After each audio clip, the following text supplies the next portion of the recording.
Good morning, Nigeria. Welcome to the only show where Nigeria meets commentary, where truth meets theatrics, and where we unravel the tangled web of drama that is our beloved country, Nigeria. So grab your morning coffee or your bowl of morning cereal or gari, whatever the economy permits is okay. Because today's lineup, well, is hotter than a Lagos downfall bus during rush hour traffic. Let's get into the madness, people, shall we? Thank you very much. Welcome, first off, to Breakfast Extra. Let's talk about how River State is doing what River State always does. Well, serving premium drama. The PDP leadership crisis has escalated to a blockbuster showdown, complete with police barricades, accusations of partiality, and citizens wondering if governance really exists in River State, or has it become the sequel to Seven Doors? I don't know if you guys have seen that one. It's a very interesting epic on, you know where to find it. And here's a question. If the police are this passionate about guarding secretariats, maybe, just maybe, they could spare a little time and energy for, I don't know, maybe actual crime prevention. But hey, police barricades are trending in River State, so who are we to question trends? Let it happen. Meanwhile, in the same River State, Cholera has decided to RSVP to the party. 9 lives have been lost, countless others are sick, and a health system gasping for air amidst a state barely governed. But don't worry, they say, hey, everything is under control. Of course, in Nigeria, under control might mean we're praying about it. And while prayers are powerful, and I do believe that they are, trust me, a little bit of clean water could help, or maybe proper sanitation wouldn't hurt. And maybe some governance, at least. Just a suggestion, you know, because last I checked, Cholera doesn't care about police barricades.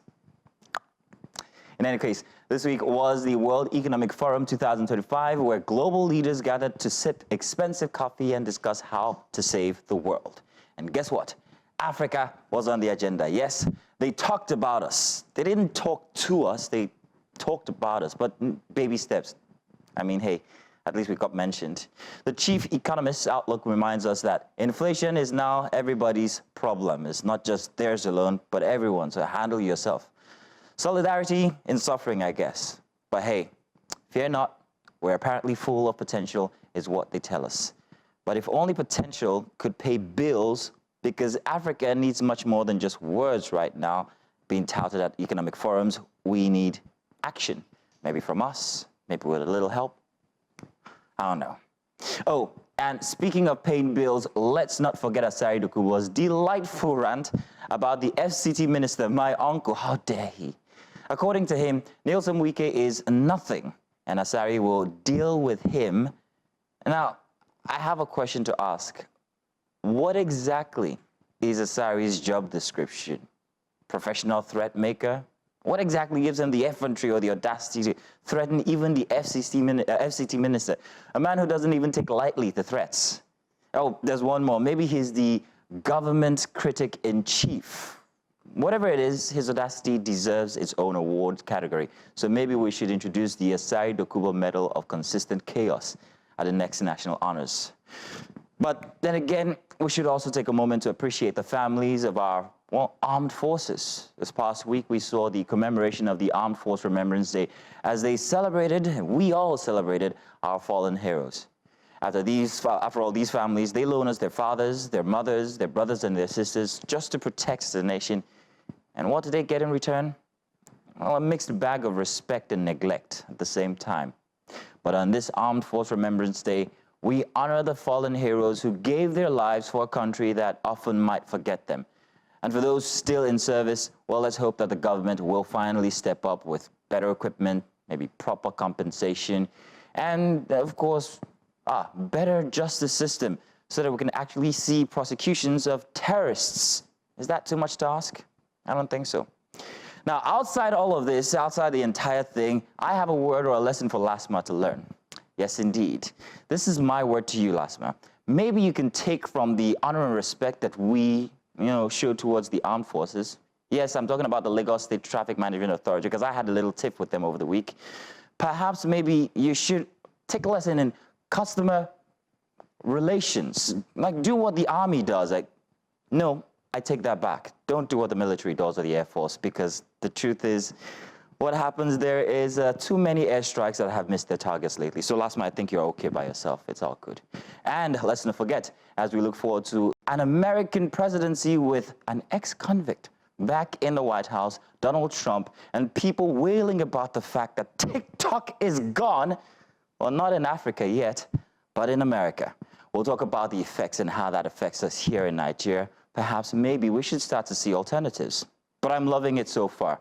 Talk about a millennial who's enjoying TikTok. In any case, I want to say welcome to Breakfast Extra for a Sunday edition. And of course, my fellow TikToker, co-host Judith the TB is in the house. Judith, how you doing? This is the point where I do. What is that? Oh, the thing. The dance. Wait. You're too old for like TikTok. I love you. Wait.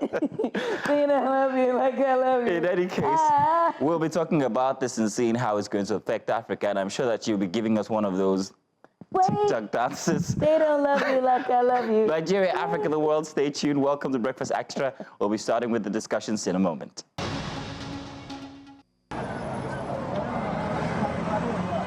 During the inspection of System 6C Sele-Elasa drainage channel setback and alignment at Odo Ashimawu at Sele bus stop on Apapa-Oshodi Expressway, the Commissioner for Environment and Water Resources, Tokunbo Wahab, ordered the immediate removal of illegal markets and shanties blocking the canal. According to him, these unwholesome activities are not just about trading, but also involve contravening structures causing environmental and safety hazards. Your markets are for designated places and areas. But when you have your market built, or your shanties, or your stores built on a drainage itself, or you have to go and construct shanties on a part of a channel like extensions, give us no other option. Wahab reiterated that activities such as trading and constructing shanties under the Sele pedestrian bridge, as well as the illegal market, abattoir and criminal shelters on System 6C Odo Ashimawu cannot continue. He emphasized that traders must operate in designated areas and desist from erecting shanties on drainage channels, setbacks, curbs, open spaces, and other unauthorized locations. It's not enough to clear and cut the drainage pass and clean it up. It's about the human activities going on around it. If you have a market, a full-fledged market like you just saw now, illegally being operated around here, and they dump their waste in that. So even if you clean it up every day, and they go ahead and still behave badly every day, that's what you see. Residents are advised to avoid indiscriminate waste disposal and always bear in mind that climate change and global warming are real. They are urged to take ownership of infrastructure built for their benefit in order to safeguard the environment. In Lagos, for News Central, I'm Bettina Nwili. Both sides, clean everything out. And now you're welcome inside our very first big report for today. Now you've just seen that report by our correspondent there, Bettina Nwili. In a bold move, Lagos State has, taken a step. The Lagos State authorities have intensified their crackdown on illegal street trading and also shanty settlements. The recent operation at the Sele-Elasa axis, which saw the demolition of makeshift structures and also dislodgement of traders, has sparked mixed reactions, of course. While the government justifies these actions as necessary for maintaining order and clearing drainages prone to flooding, as we've seen in that report, the affected traders face devastating losses with them questioning the fairness of the quit notice and also timing of the exercise. Now, at the heart of this controversy lies the delicate balance between enforcing environmental policies and protecting the livelihoods of those who depend on the informal market for survival. For decades, street trading has been a lifestyle for thousands, yet its environmental impact cannot be ignored, especially here in Lagos. With this latest development, the spotlight is on the Lagos urban policy, raising pertinent questions about transparency, stakeholders' engagement, and also long-term solutions to incurring issues. And before we get into our discussion and to provide critical insights on this, let's take a look at another report that was also filed in regarding this conversation. Take a look.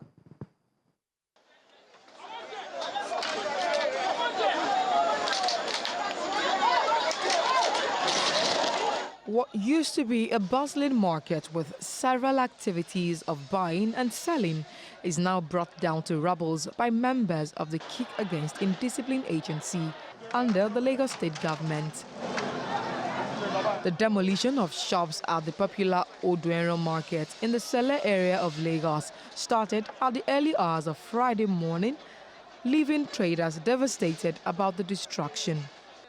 While a few traders were able to salvage their goods, many remain sad as they recount their losses. They came about 3 days ago to tell us that they will come back today. But coming back, we didn't expect all this, demolishing our table, spoiling our goods, unaware. Assuming we know that they are going to demolish all these things, we wouldn't have gone to markets yesterday. We bought many of us, our goods are here.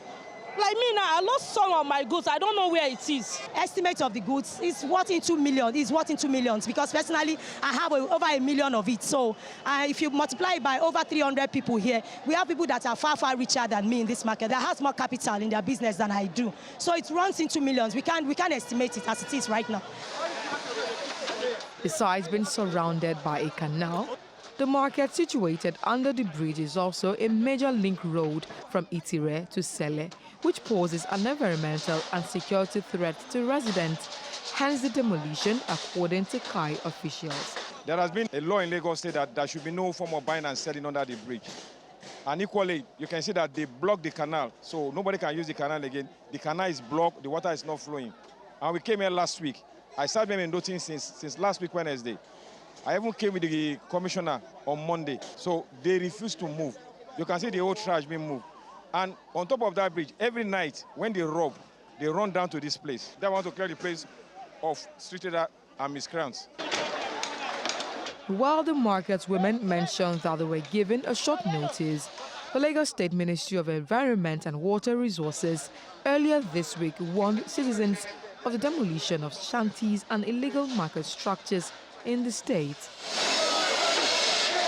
In Lagos for News Central, I am Omolola Ololade.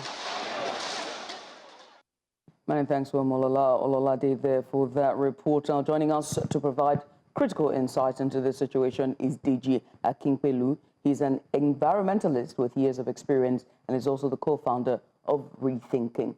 DG, thank you so much for joining us. Yeah, thank you. Thank you for having me once again. Let's just get straight right into it. I mean, from the intro there, and as you heard, this illegal trading and these shanties that we've seen by the roadsides, they are lifelines for these traders. And we know that Lagos is pretty much ballooned with our housing crisis or housing deficit. But one has to also think about the environmental impact, which seems to be the crux of this conversation. That is an environmental impact with illegal street trading and also shanty settlements. So I have to ask you, particularly in areas like Seleles and even other places that have not been highlighted, what are the environmental impact? The environmental impact is, as you've clearly stated in your report, where these people are located, threats on canals, etc. You know, the commissioner has tried to explain some of the challenges that this poses. But where I think the gap is for me is the fact that what is actually the provision? What have you put in place? Lagos has city master plan designs. Areas like Lagos Island, Koshofe, their master plan is kind of being under review presently. But you begin to ask yourself, where are actually the designated local markets for these places, for these people to actually operate? Not too far from here or anywhere you see around. I mean, look at Bega or Lowora axis, just very close here, I'll use as an example. Tell me, what is the landmass allocated for market development? You see, you had mentioned the housing challenge. Lagos rides on the philosophy of like, okay, build houses, as if what constitutes a living space is just a house. About habiting a house. Habitation. No. What about where the people will shop? You understand? So it's a question for the eco-design of any... Is the design system. So you need markets, you need banks, you need schools, you need all of these things. So you're building bridges, gigantic bridges, mega city. It looks so fine on the picture, but where is the corresponding infrastructural need in terms of informal, in terms of a marketplace, a traditional marketplace? I'm not talking about malls. Here, where people can, where is the designated place? So you can move people, but where are you moving them to? If the commissioner can tell me and show us the plan and say, okay, in Ilasa, this is where that has been designated. Now, taking into consideration the population density of that area. So places like Ilasa, Ikorodu, places where you have high traffic of people coming, you know, there are usually pockets of places in the city where you have a large number of people congregate at a time. And from there, they are moving to other places. Whether you like it or not, economic activities will, there are certain bus stops in Lagos, you know that here. Let me punch in something there regarding this design that we're speaking about.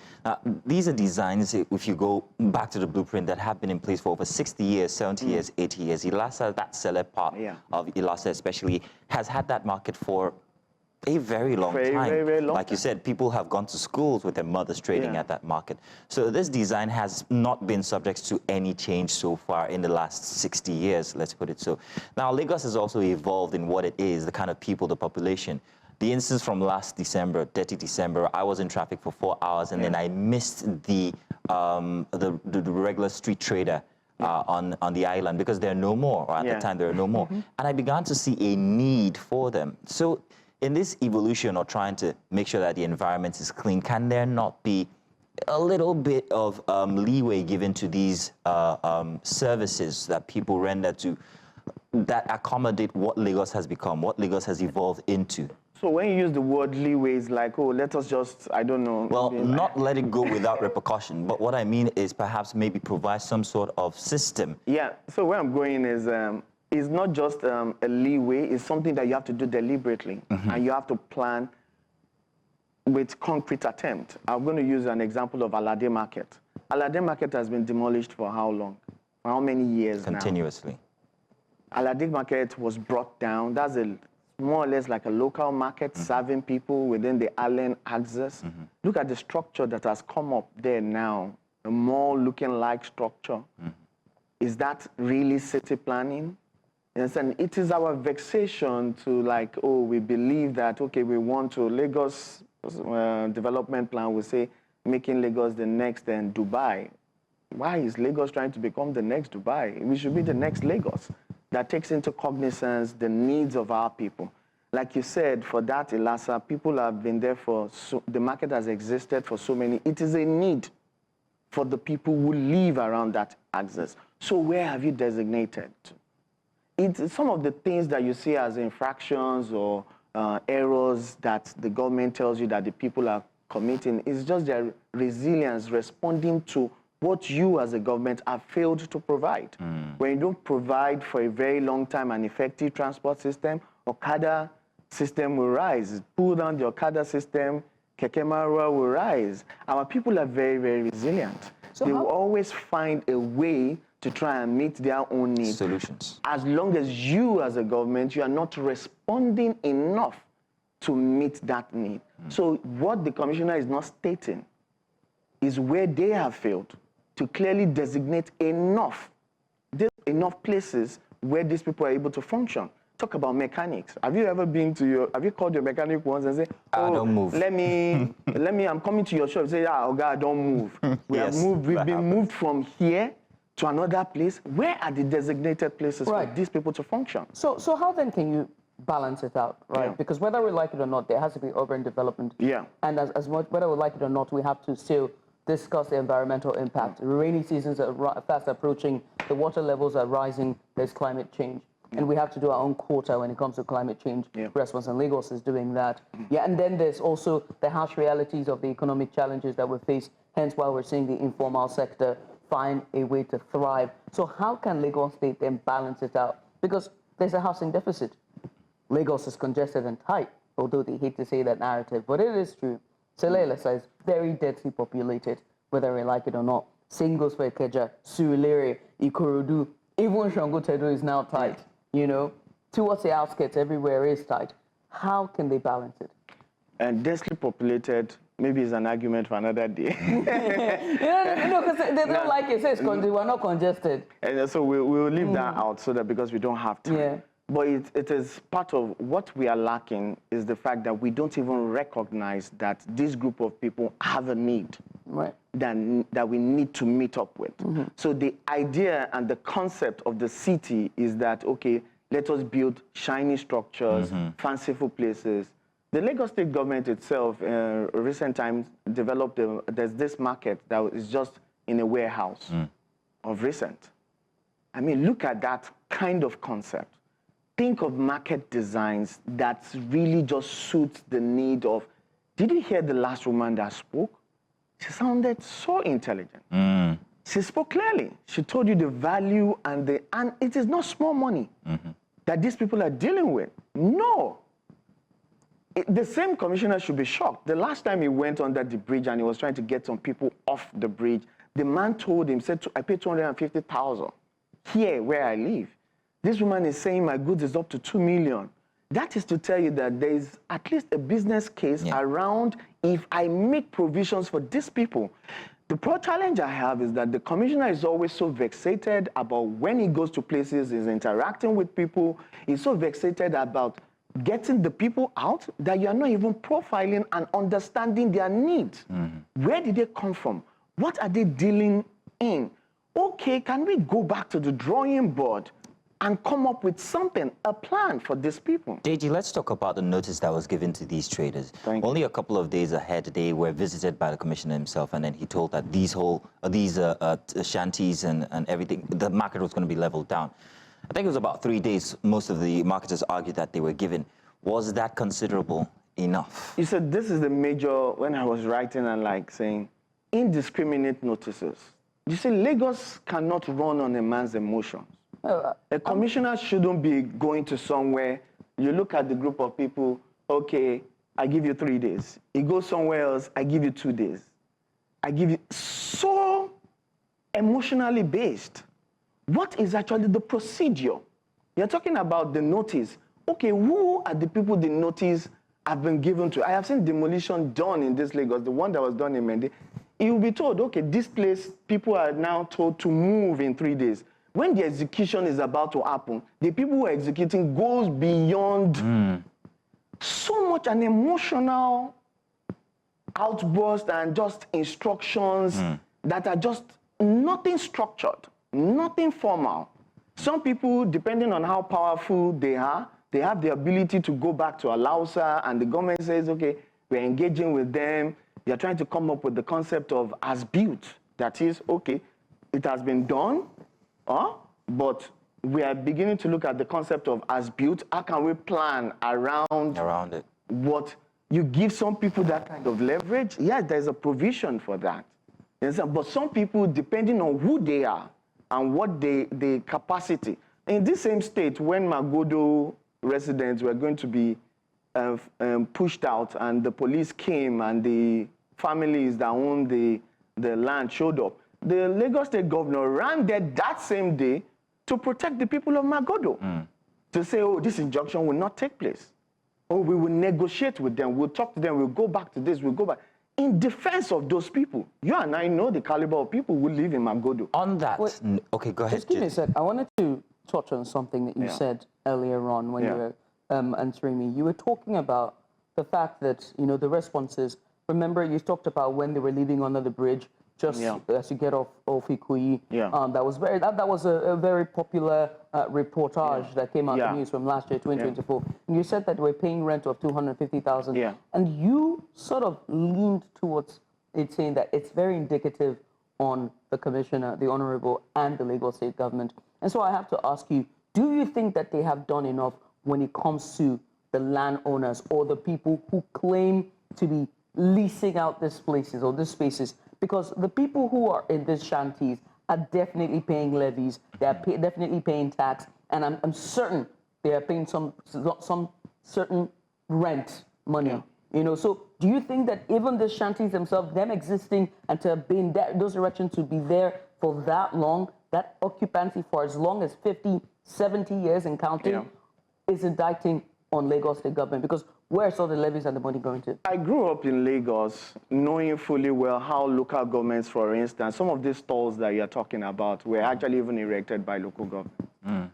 Area G, very close here, the garden opposite it is supposed to be a garden. There are stalls now.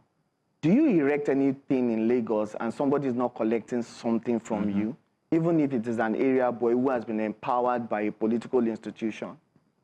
Do you operate in Lagos just by yourself? Do people just set up things, set up stalls, and somebody is not collecting a levy? That is even very closely related to the even the umbrella, the people under the umbrellas are complaining of being levied local now. Governments generate, they pay tickets every day. Exactly. So you're not talking about the challenge that you have with the local government structures who are enabling some of these things. You're only talking about the people. There is no, you can't just set up, try it. Go outside your house and set up something in front of your house. But let's bring in the balance now regarding the effect on the environment. Yeah. Well, I'm hoping that we're not too hard on the Lagos State government because they are trying to, after all, make sure that the Lagosians are healthy. This affected the waterway. And if you've been to Cholera, you'd see how much, it's a relief area. That part, it just falls into that canal and it's washed away. To see the amount of dirt generated by the market, and any market will generate so much dirt, you realize how much of an importance it is that there be action taken. But what could they have done to at least make the impact on the lives of the people who rely on the market, whether for transactions, for trading, or for at least getting your normal everyday commodities?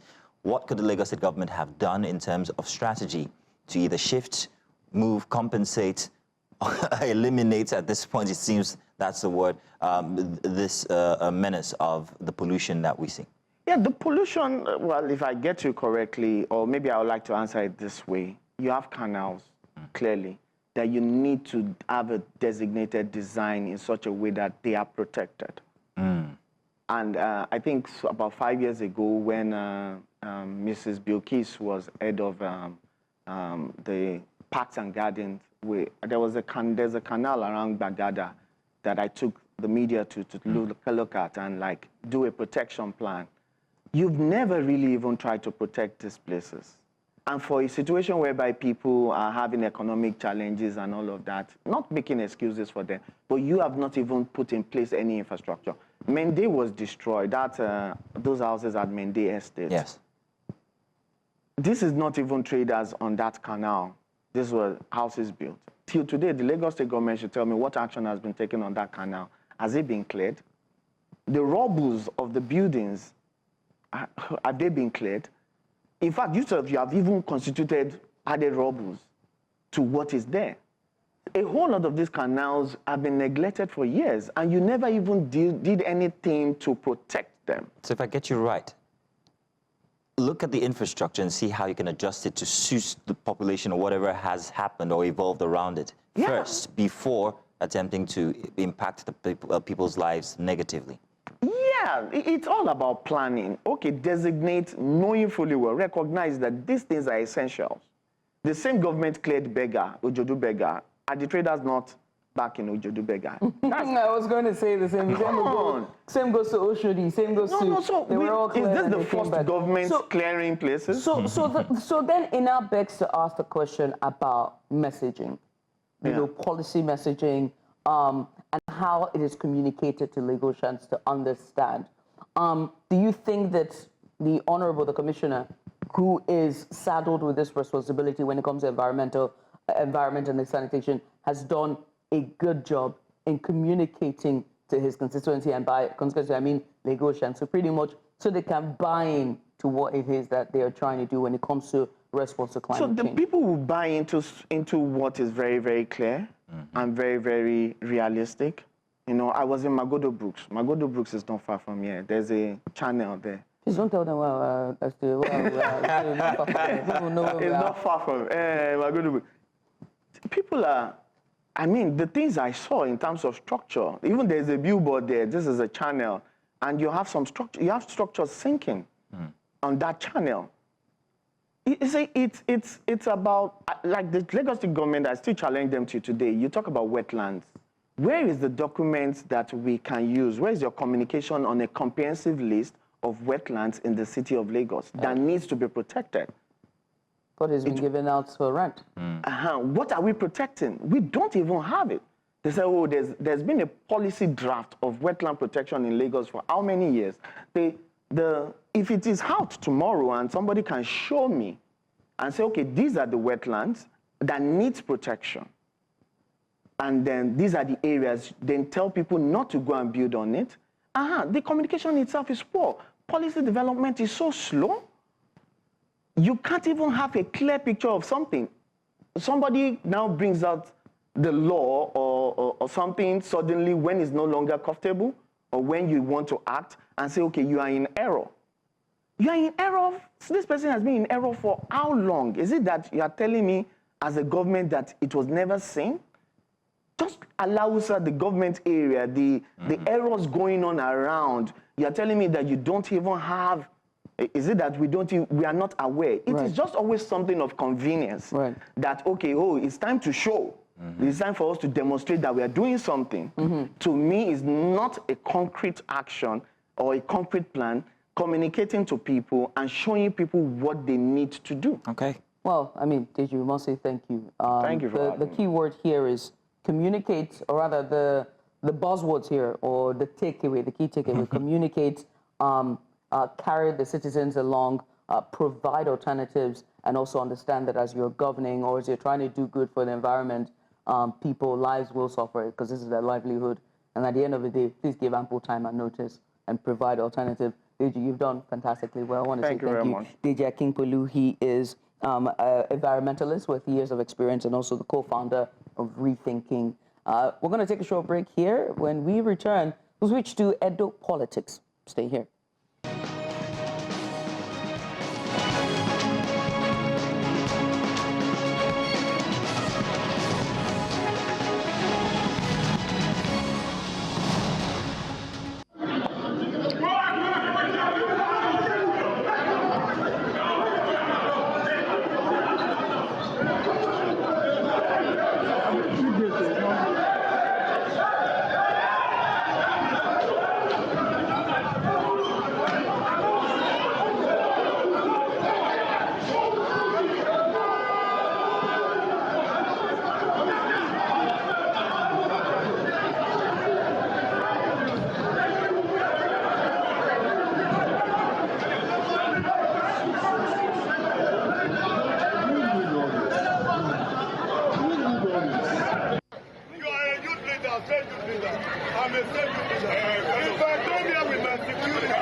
I came here with my fellow workers, you came here with your fellow workers.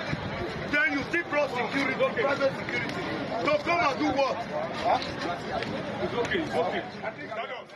Visuals you're seeing there are visuals from Edo State, from the PDP secretariat as well in Edo State, and also the courts, and that's the election tribunal. Now, Edo State has now become an epicenter of political tension following shocking scenes of violence at the tribunal premises in Benin City. Now, members of the People's Democratic Party, PDP, were allegedly or reportedly attacked by thugs during the ongoing hearing over the disputed outcome of the 2024 State Assembly elections.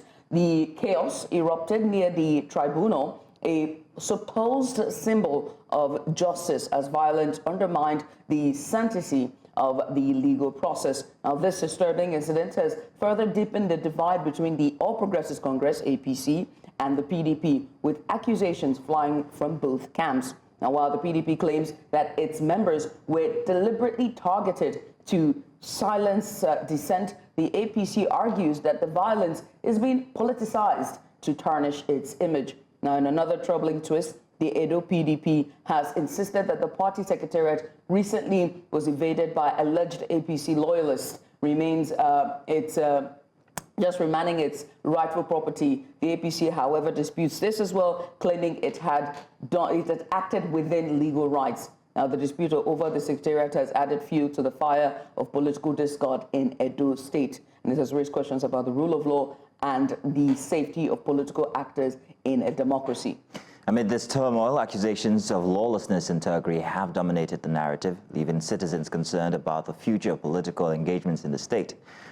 Now, to shed light on this incident and explore the wider implications for governance and also democracy in Edo State, we're joined by two distinguished guests, Jared Tenebe, chairman of the APC Edo State chapter, and also Anthony Ehilabo, special advisor on media to Asari Dokubo, to share their perspectives on these troubling developments and also a way forward. Gentlemen, you're welcome. Thank you very much for joining us this morning. Thank you for having me. Thank you for having me.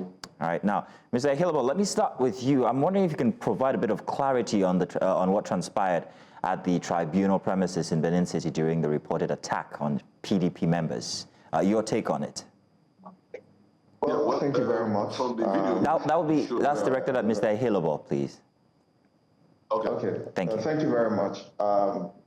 Thank you for having us and giving us the opportunity to ventilate to the world.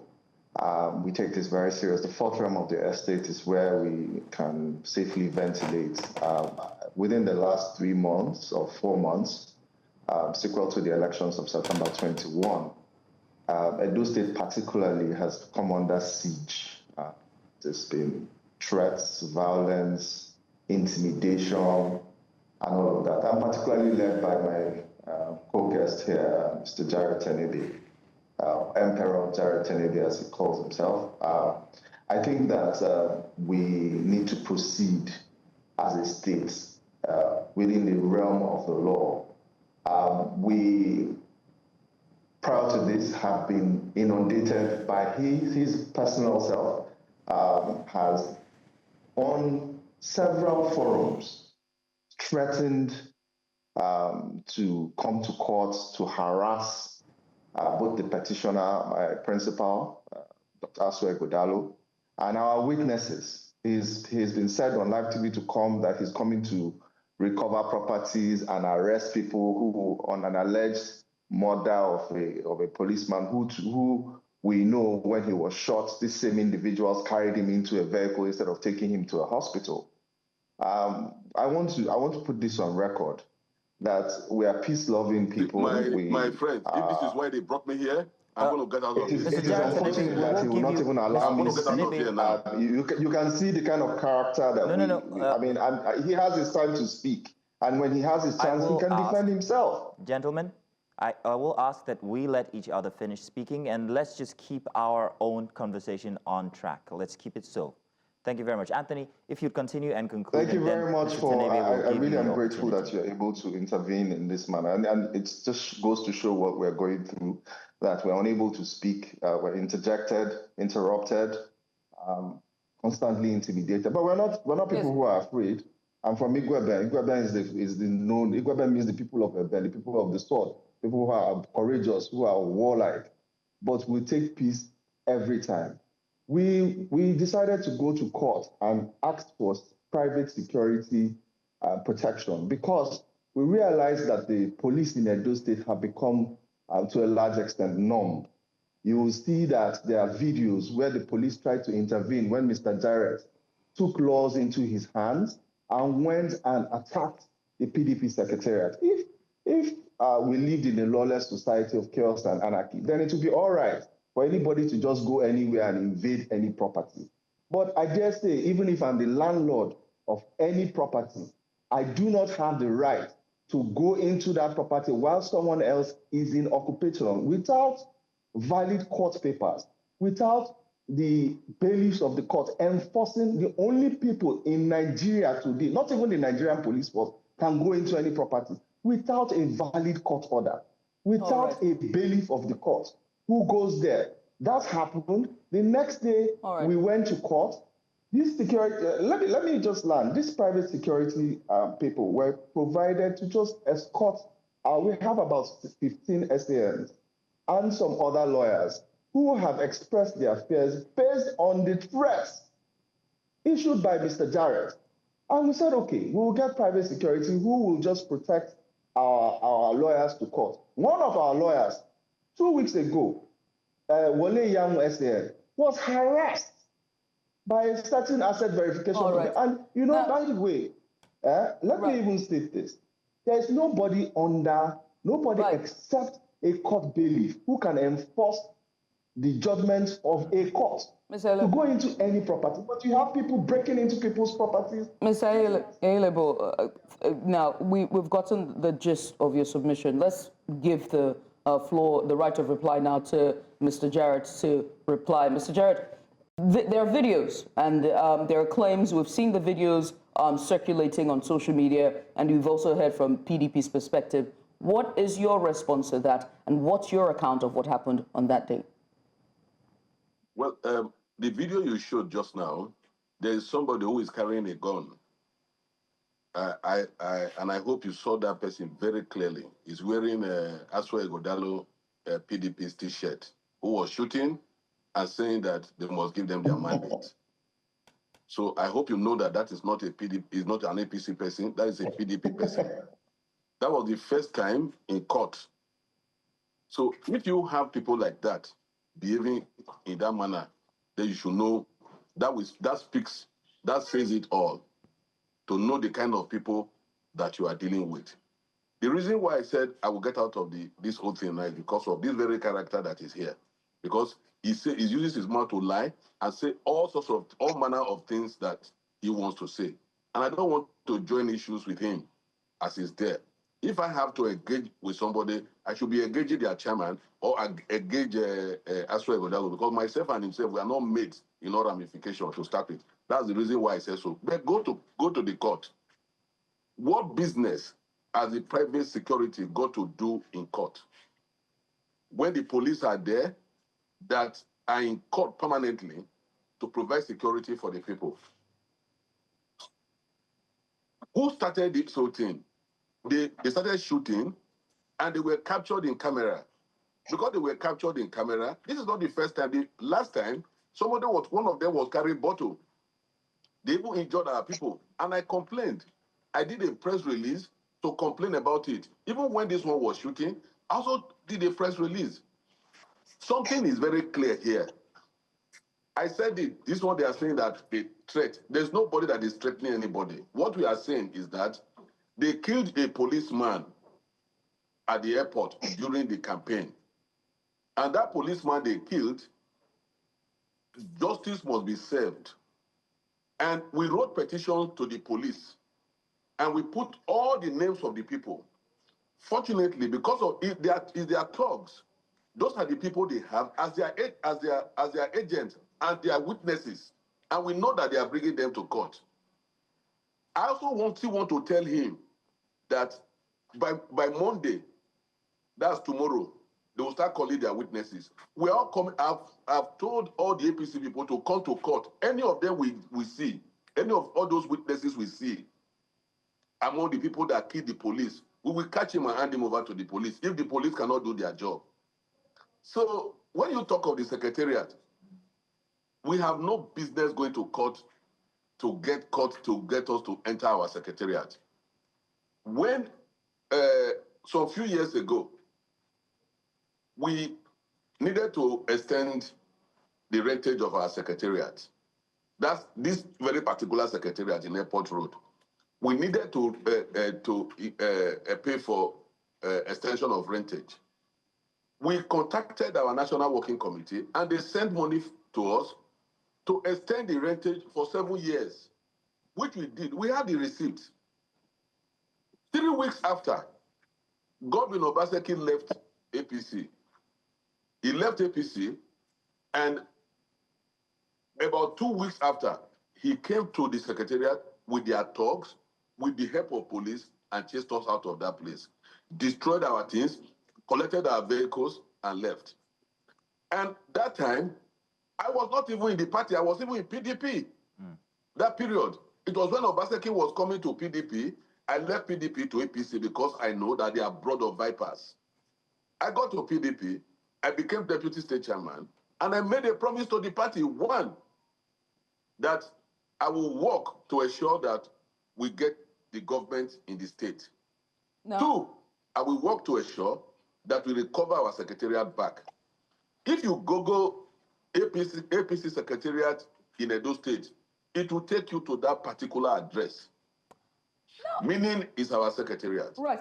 We wrote to PDP and told them that we were coming to take over our secretariat and that the chairman should wait for us so that he can hand over the keys to us. We went there quietly. We met the chairman. He was in the place. He was escorted out of that place, and we took over our secretariat. If you go that place now, beautifully painted APC again with all our flags there, and we'll remain there, and we will be there.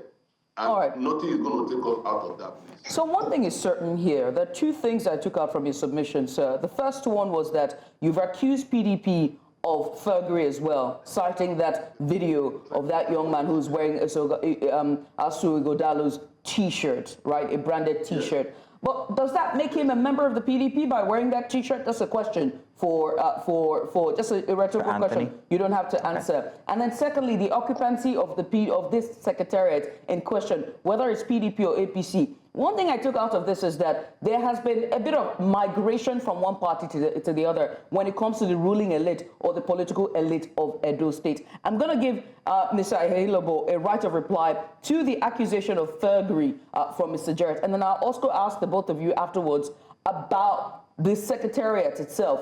Who are the real owners? But let's start with accusations of thuggery. Mr. Ahelobo, you have the floor.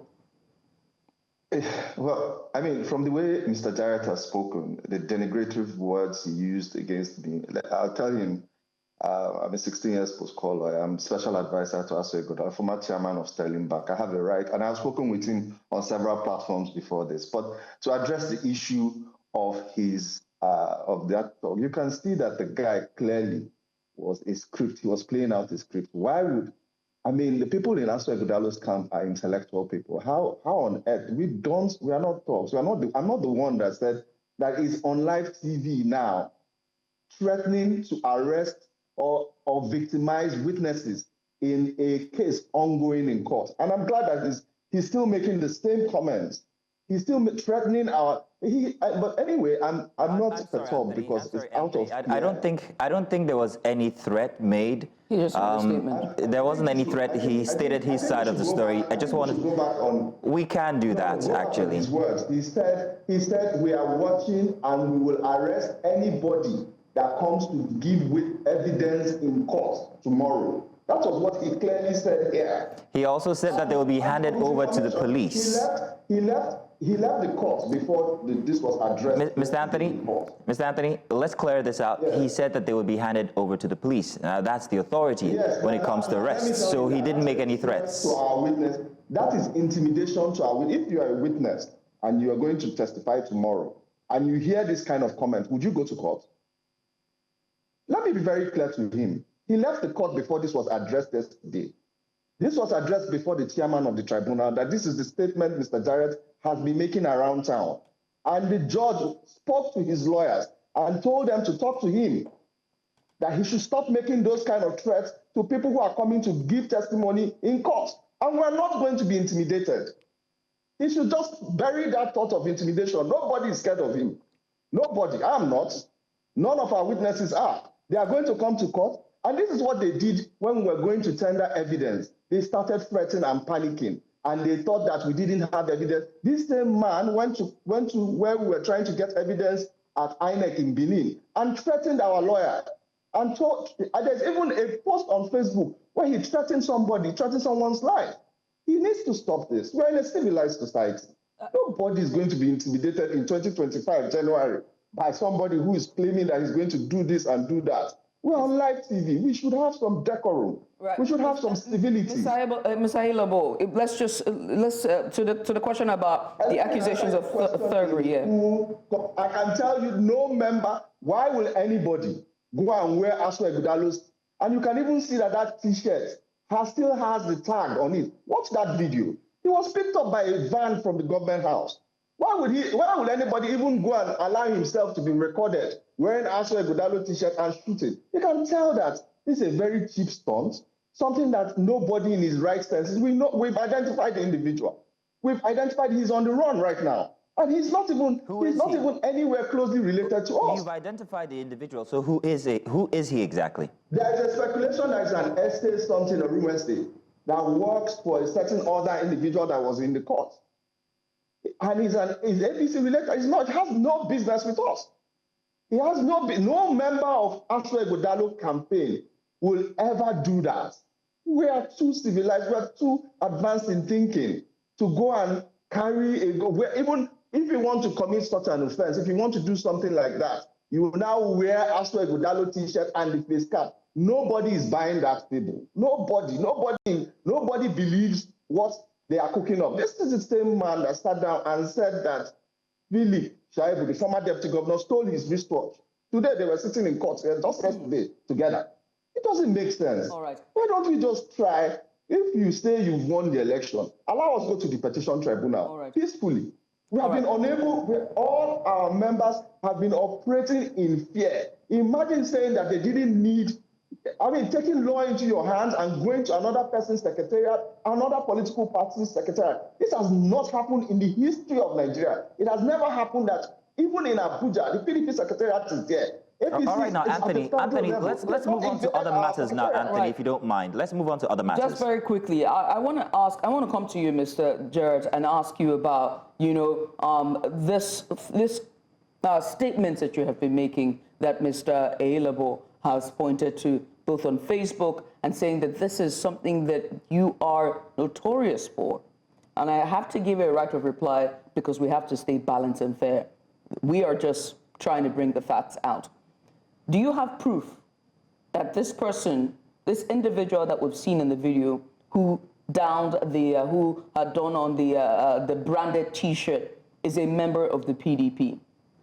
That's first. And then secondly, you have a right to reply to the statements made to your character by Mr. Ayelabo. Well, madam, I'm not madam. First of all, I don't know the way every other person saw that video. That's the way I also saw it. And when I saw that video, I did a press release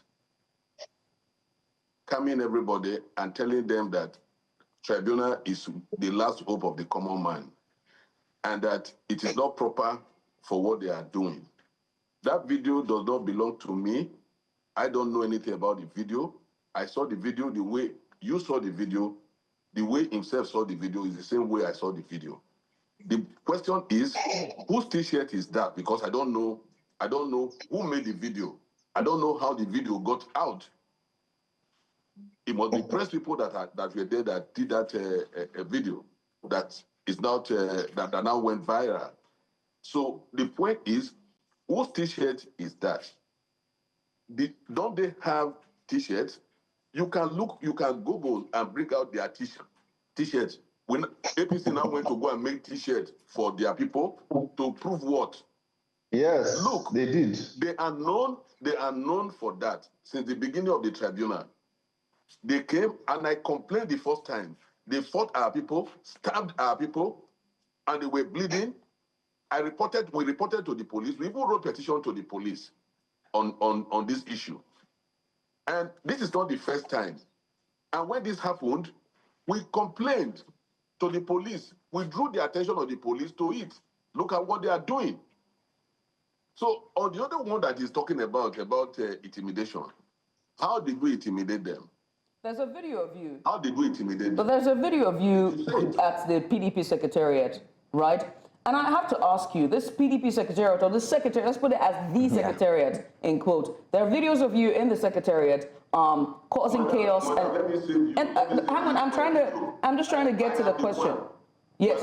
Madam, I am the one that went to the secretariat as the chairman to take over our secretariat. Why didn't you let the landlord I want to tell you, evict? Madam, you Google APC secretariat in Edo.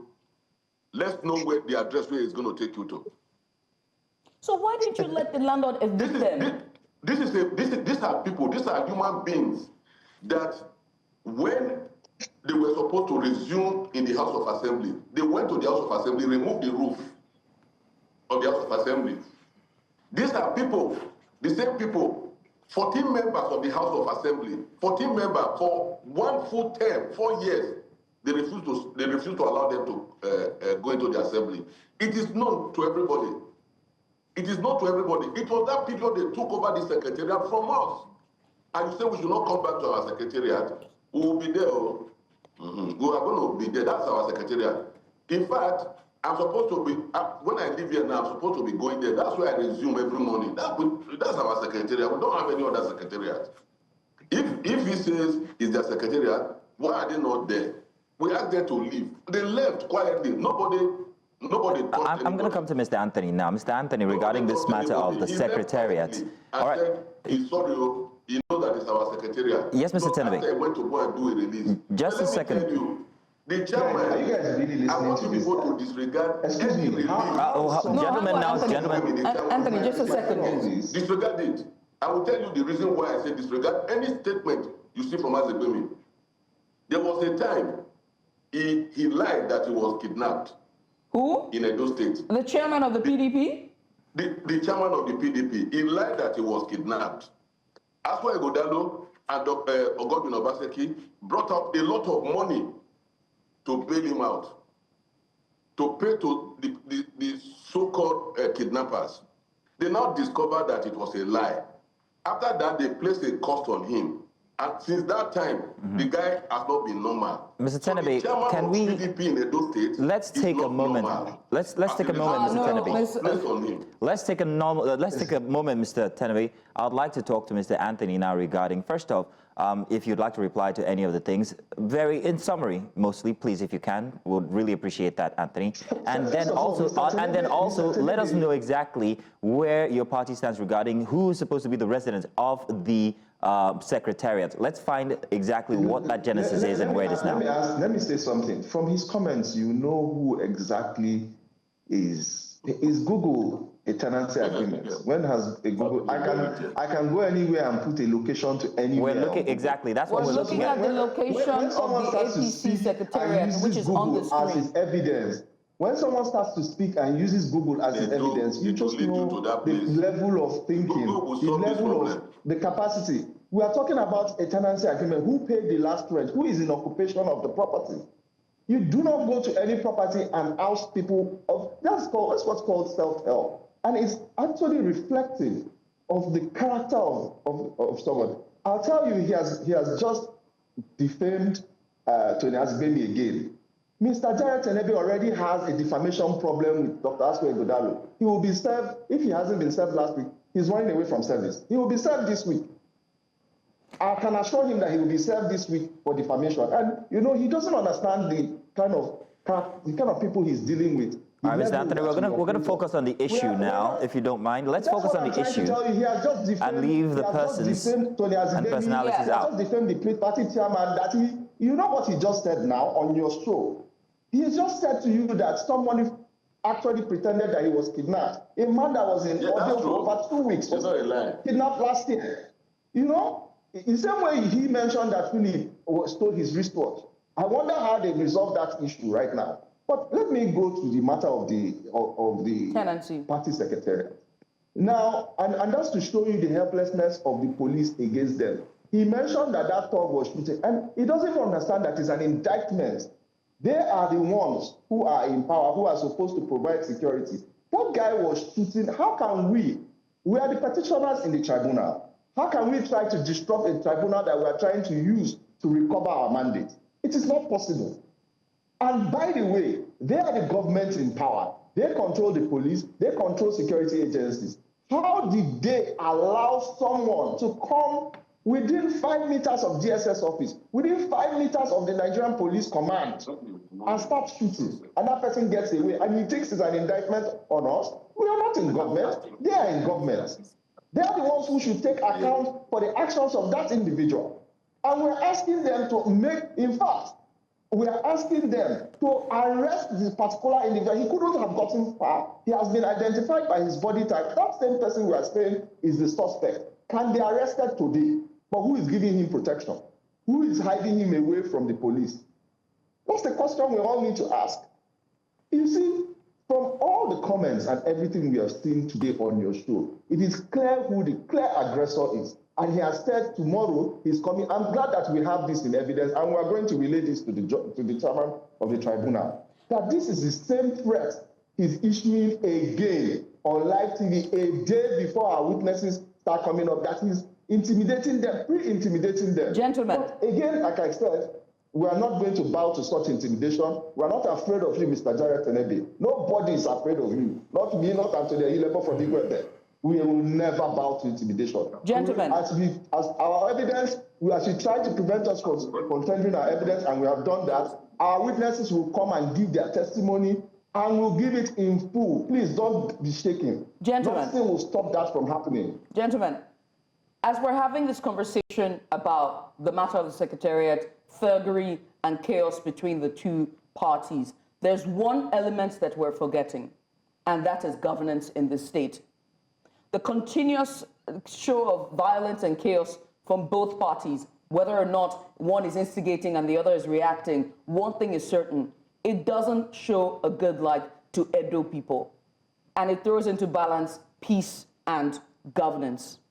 And so I have to ask you, starting with you, Mr. Jared, APC is now the ruling party both at federal and state level.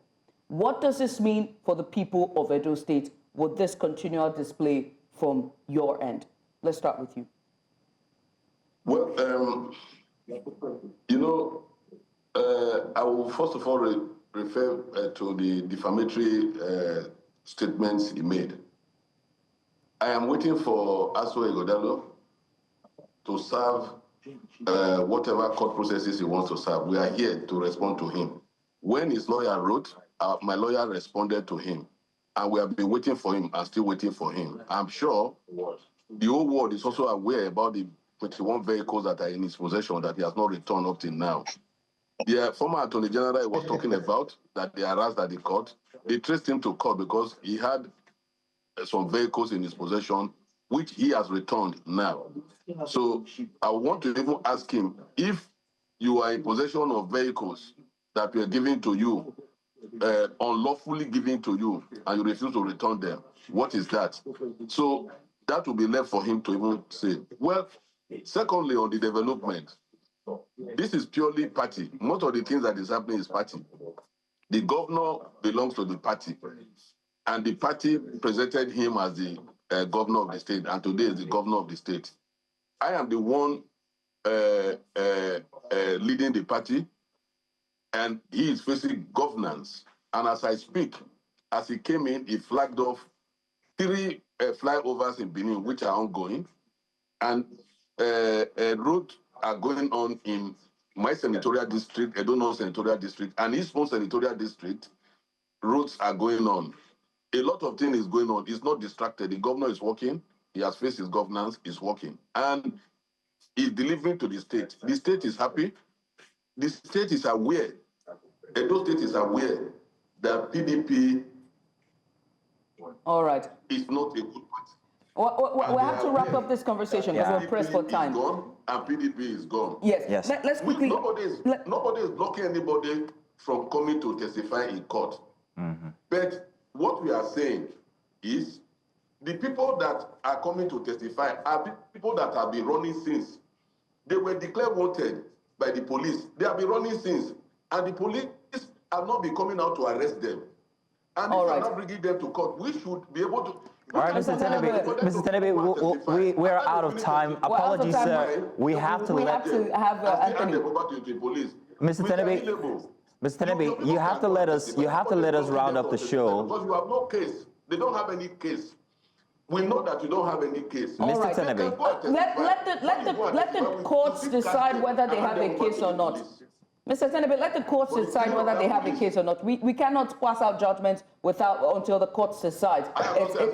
To me, they don't have a case. Okay. All right, then. Thank you. Okay, thank you. Will you allow me to close at all? They said we don't have a case. We said they don't have a case.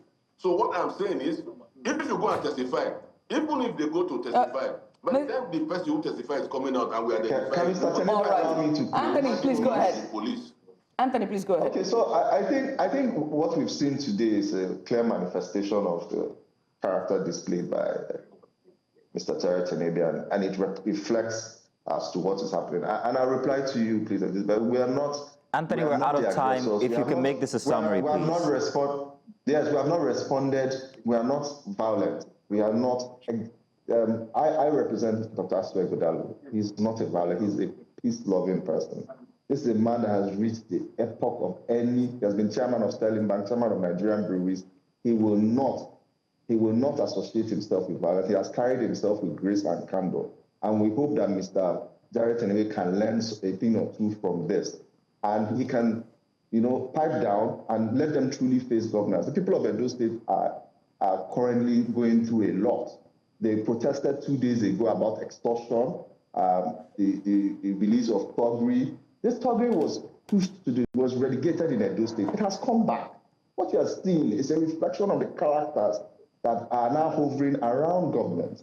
And this is not what we stand for in Edo State. All right, then. People want a peaceful place Anthony that they can thrive, Ehilabo, and they can go on a path of prosperity. Anthony Ehilabo and also Mr. Jared Tenebe would like to say thank you very much for gracing our show and having this very heated, I must say, conversation. And necessary as well. Necessary, we hope that absolutely. this will spark the way to eradicate thuggery in Edo State, given the violence it's seen in recent history. Exactly. Gentlemen, thank you very much. Can we extract a commitment from Mr. Jared? Unfortunately, Can we extract? we will. No, hang on, Anthony, you said? Nothing. Even know that it's just I wish we could extract a commitment from Mr. Jared that he will pipe down on the thugs and everything he carries around.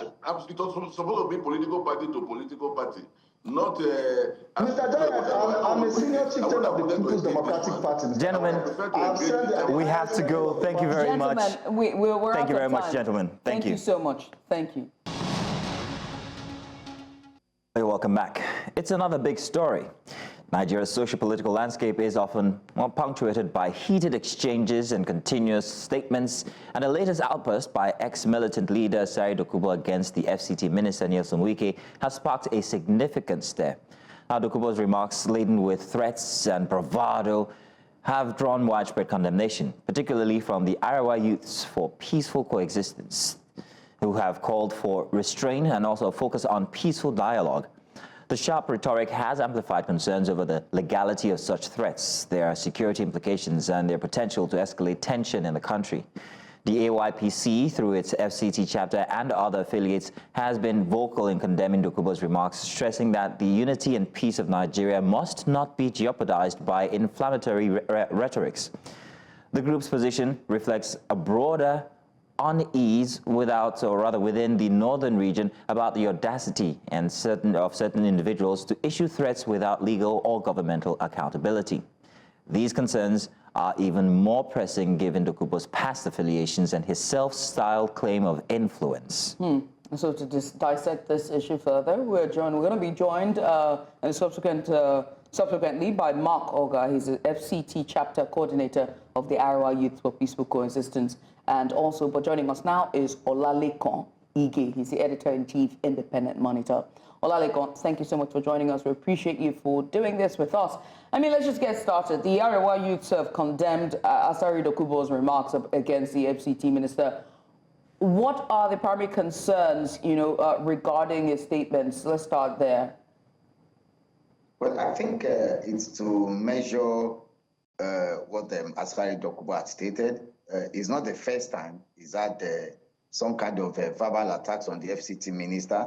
I think this has been coming. It's been long drawn as far back as 2-3 years ago, probably over political differences, probably over support of whoever they want.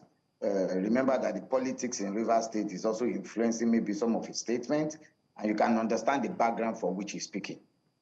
Please do try and let us understand much better this background regarding the influence of Rivers State. And if you could also give us a bit of insight into why his threats seem to have so much power behind them. What exactly could it be? What power does he wield himself as a regular citizen of Nigeria with these bold statements, often to government officials, and often we see nothing happen, and sometimes even to the president himself?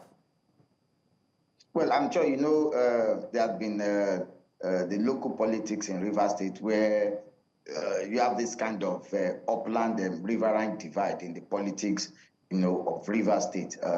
For quite some time, since 1999, the riverine people have been angling, to produce a governor of Rivers State. In 1999, we have Dr. Peter Odili of the upland.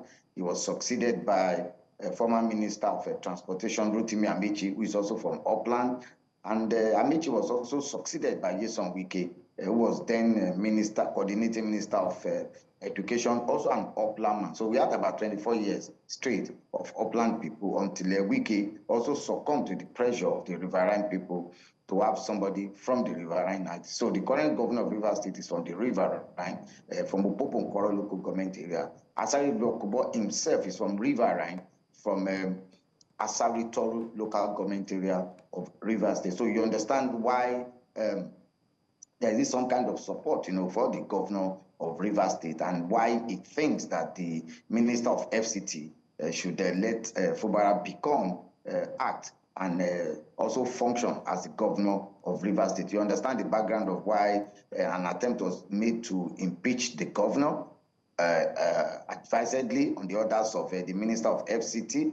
Even the minister of FCT himself had said that there was nothing bad if the House of Assembly members wanted to impeach the governor. So it's like some kind of defense now, for the governor of Rivers State to say, look, allow the man to become the governor of Rivers State. Let him act as the governor of Rivers State and let him perform the functions of that. So you understand the kind of background where Asari Dokubo is coming from. They've said that his remarks or outburst, in quotes, has been described as, provocative and potentially destabilizing. Do you see that as a case, if you assess his speech or his statements? Yeah, I think it's for the appropriate authorities to also take a listen to what Asari Dokubo said. We have freedom of speech in Nigeria, but then the freedom of speech is not absolute. Where yours stops is where another person's own begins. I think it's for the relevant agencies to look at that statement, listen to it appropriately, and of course, invite Asari Dokubo if they feel there are statements he had made that have gone beyond the threshold, of tolerance. We need to begin to look at, some of these things and ensure that we control the way and manner people speak. Now, let's talk about the AYPC, the Arewa Youth People for Peaceful Coexistence. Now, they have stepped into this matter that seems to be a, River State issue. What implications or influence do you see here with them stepping in and asking for peace? Well, it remains arguable, or it remains debatable. It's more of the local politics in Rivers State. Yes, you could say we have some members of Arewa in Rivers State. Some have been here for generations. So you could say, yes, they have an influence or some kind of influence in the politics of Rivers State through their membership here. But I do not see much in terms of what they are saying. It's rather that shall I say, the stakeholders in Rivers State will have to wade into this. Probably call Asari Dokubo and find out from him what's really the problem, why so much outburst, against the minister of the FCT. Probably there should be some kind of reconnaissance, by the stakeholders to ensure that, look, the state remains peaceful because the state needs the peace at this point in time, and there is nothing that should alter, the peaceful coexistence of Rivers people at this point in time. Okay. So in terms of Asari Dokubo's outbursts, now what are the implications on security when it comes to these outbursts, whether for River State or even for the minister of the FCT all the way in Abuja? Yeah, I think that's what I said earlier. The security agencies, relevant security agencies, should be able to listen to what Asari Dokubo said. If he has gone beyond the threshold of tolerance, beyond the threshold of what is acceptable, then there's nothing wrong in inviting him, to their office to come and, talk more about what he has said, what does he know, what is he alleging, what is he claiming. These are critical issues for security agencies to look at, either the DSS, either the police, or whoever that's in charge of. But do you actually see this happening? Do you see any investigations going into these matters that he has raised? Especially when you take a look at the fact that Asari has been very vocal regarding people in power, and nothing has come off of it. No investigation, nothing has happened in these previous instances.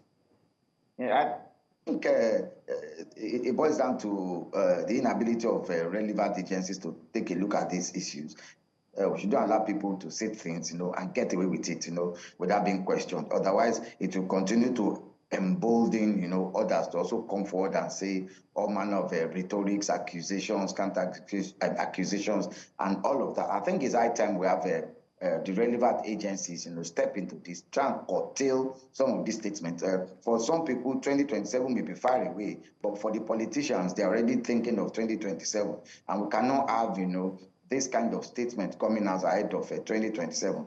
2025 will be crucial. Politicians are already aligning and realigning. You are seeing the way politicians are trying to change political parties and not dress. So we need to be able to contain some of these, statements by individuals, statements that are capable of inciting, statements that are capable of, causing disruption of public peace. I think we need to have to find a way to curtail it. I have to talk about, Nyesom Wike at this juncture, right? Because the statement is about him. And the Arewa Youth have said that it undermines Wike's achievements, and it's also a distraction from all of the things that he's doing in the FCT. But also, it also points to them affirming, the fact that Wike, to some level, has a bit of a stronghold, so to speak, in Rivers State, And so with that, Asari Dokubo adding to that, that critic of Wike, do you think that this will aid in him maybe relinquishing, hopefully that's a word. Yeah, of course it is. Relinquishing hold of River State and just letting Fubara do his work? Without any doubt, I'm sure you know that the Minister of FCT has an enormous influence in Rivers State. He was governor for 8 years. He's been part and parcel of governance since 1999, from being a local government chairman to chief of staff to the governor of Rivers State, to being the coordinating minister of education, to being governor for 8 years. Now he's the minister of FCT. So you expect that he should wield the tremendous influence in Rivers State. And the minister himself has not denied that. He has said it several on his live television interviews that he has interest in what happens, in Rivers State. And you also expect that those who are not those who are not supportive, of a style of politics in Rivers State will also rise, to criticize him, to oppose him. And Asari Dokubo, has been one of them. I did give a background of the governor of Rivers State. Remember, the minister of FCT was highly instrumental to his emergence, not just as the governorship candidate of PDP, was also instrumental, to his election as governor of Rivers State. And they fell apart, sometime last year when an attempt was made to impeach the governor. And since then, the governor himself has been battling, to stay on as the governor of Rivers State. And he did say something, I think, last year, and said he had only just gained his independence after he got some control of what is happening in Rivers State. So you expect that there will be more forth and back on the issue of politics in Rivers State, governance in Rivers State. The minister won't let it go easily. That is for sure. He's a politician. Right. He understands what politics is all about. I must ask you, Olalekon, forgive me, because I'm about to say Olakunle for some reason. To just wrap up this conversation, do you see godfatherism ending anytime soon, when it comes to the Nigerian political scene? Do you see, because I aided you to get governorship, or because I assisted you, with campaigning, then you have to have an overlord over you? Do you see that ever getting rid of it now? Let's not kid ourselves. There are godfathers in politics in almost every country of the world. Let's not kid ourselves. Maybe the kind of godfathers we have in Nigeria are different from the kind of godfathers that are available abroad. You see, candidates who want to contest for positions, even in foreign countries, they go to meet stakeholders, they go to meet people who are influential. There are established hegemonies in almost every country, of the world. So let's not kid ourselves. Godfathers can never leave politics. It will continue to be part of politics. Probably it is the modus operandi of godfathers in Nigeria that have become the albatross. Otherwise, there are godfathers in every political firmament, in any countries of the world. Only that you have hegemonies that people go to pay homage to. You've seen it even in the best of the countries abroad. There are people you must cajole. There are people you must visit, who cannot begin to show up support for you, cannot begin to tell people, to support you. So there's nothing bad in having a godfather in politics. Probably it's the kind of godfathers we have in Nigerian politics that is the problem. Mr. Olaleka Ige, I want to say thank you very much. I think you've just also brought another factor to the fore here when it comes to the situation in Rivers State that many of our viewers might not have seen or looked at it from before, and that's the issue of the tribal tiff between the upland and the River Rhine position for governor. But thank you very much. I think that needs critical look at for subsequent discussions for anything based Rivers State. Thank you very much once again. You're most welcome. Thank you. Now do stay tuned because we've got more coming inside of Breakfast Extra right here. We'll be back. And welcome back. It's time for another big story here. Now, Nigeria's fight against insurgency and banditry has been a long and arduous journey, marked by both victories and also painful losses. However, recent events have shown a stark light on the darker side of its battle. Accidental airstrikes by the Nigerian Air Force that have tragically claimed civilian lives. Now, reports of such incidents raise critical questions about operational strategies, intelligence accuracy, and the safeguards in place to prevent such catastrophic errors. The consequences of these erroneous airstrikes extend far beyond the immediate loss of life, eroding public confidence in the military and raising concerns about the collateral damage of combating insecurity. Now, this latest tragedy underscores the urgent need for transparency and also accountability in the military operations. It also highlights the delicate balance between neutralizing threat and protecting innocent lives in conflict zones. And so joining us to explore this complex and emotional issue is David Nwangwe. He's an analyst at SBM Intelligence, an organization renowned for its insightful research on security and policy issues in Nigeria. David, thank you so much for coming on. Let's just get started, shall we? I mean, intelligence is critical in military operations, but we've seen lapses over time that have now led to, tragic airstrikes. Let's start with, is there a lack of intelligence, and what then, how then can we ensure better accuracy when it comes to targets and just making sure that the intelligence is right and is leading to the proper targets? Yeah, good morning, and thank you for having me. Thanks for Yes, to answer your question, there are incidences that could happen that could lead to lapse of intelligence. Now, there are several ways this lapse of intelligence could occur. One of those ways is when there is poor communication. Yeah, for example, say the source of intelligence is a human source, and maybe the source didn't provide sufficient information about the nature of the targets and the specific identifiers, especially in a situation where there are several other similar targets around the area. You could see these sorts of tragedies happening. Another instance where these types of tragedies could happen is when there are technological failures, right? Now, when the government, we all know that the aircraft that most of the Nigerian military use are not really state-of-the-art, so to say. So when there are technical issues with the communication systems or the data processing software, all these types of incidents could happen. Also, there is also the issue of insufficient resources. So when there are lack of inadequate manpower or technology or the bombs that are used, so all these kind of failures could lead to incidents where we have the tragedy such as the one we had in Zamfara State recently. Also, there's also the issue of poor training, right? So when the personnel are poorly trained, they are not able to properly collect, process, and analyze intelligence. All these incidents could happen. Now, you talked about ways to improve accuracy. So the most obvious way would be to invest in the intelligence gathering and analysis process and systems. So that means you have to buy better drones, you have to improve your algorithms. All these types of improvements could help to ensure better accuracy. Also, there has to be better training. So in the battlefield, weapons are constantly developing. So you need to ensure that your staffs are able to utilize these weapon systems and to apply them in battlefield scenarios. Yeah.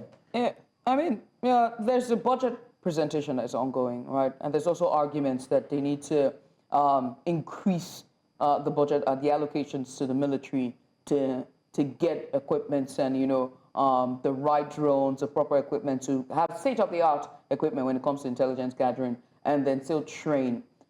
Is this justified, given, the last 2 years or even the administration before this, the allocations that's given to them? Have they implemented it? Has there been a bit of transparency, or is this a budget issue or money issue? So, yeah, there might have been some allocation that have been made, but obviously, since we continue having these types of incidents keep reoccurring, it obviously means that there is a breakdown, there is a problem somewhere. So the fact that all of these are being done, money is being allocated, and yet we still have incidents such as this reoccurring, it could probably mean that, okay, the money is not going where it's meant to go, or it could probably mean that the personnel who are supposed to use this equipment are not properly trained to be able to handle such equipment. Either way, there is a problem somewhere that needs to be faced, obviously. All right, now, David, let's look at the instances that have been happening recently.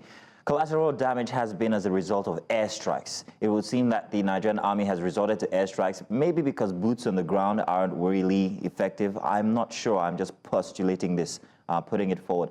However, if they've turned to airstrikes and the inaccuracy with which we're recording deaths nowadays, what does that point to? Does it point to perhaps maybe that that's not the best use of force?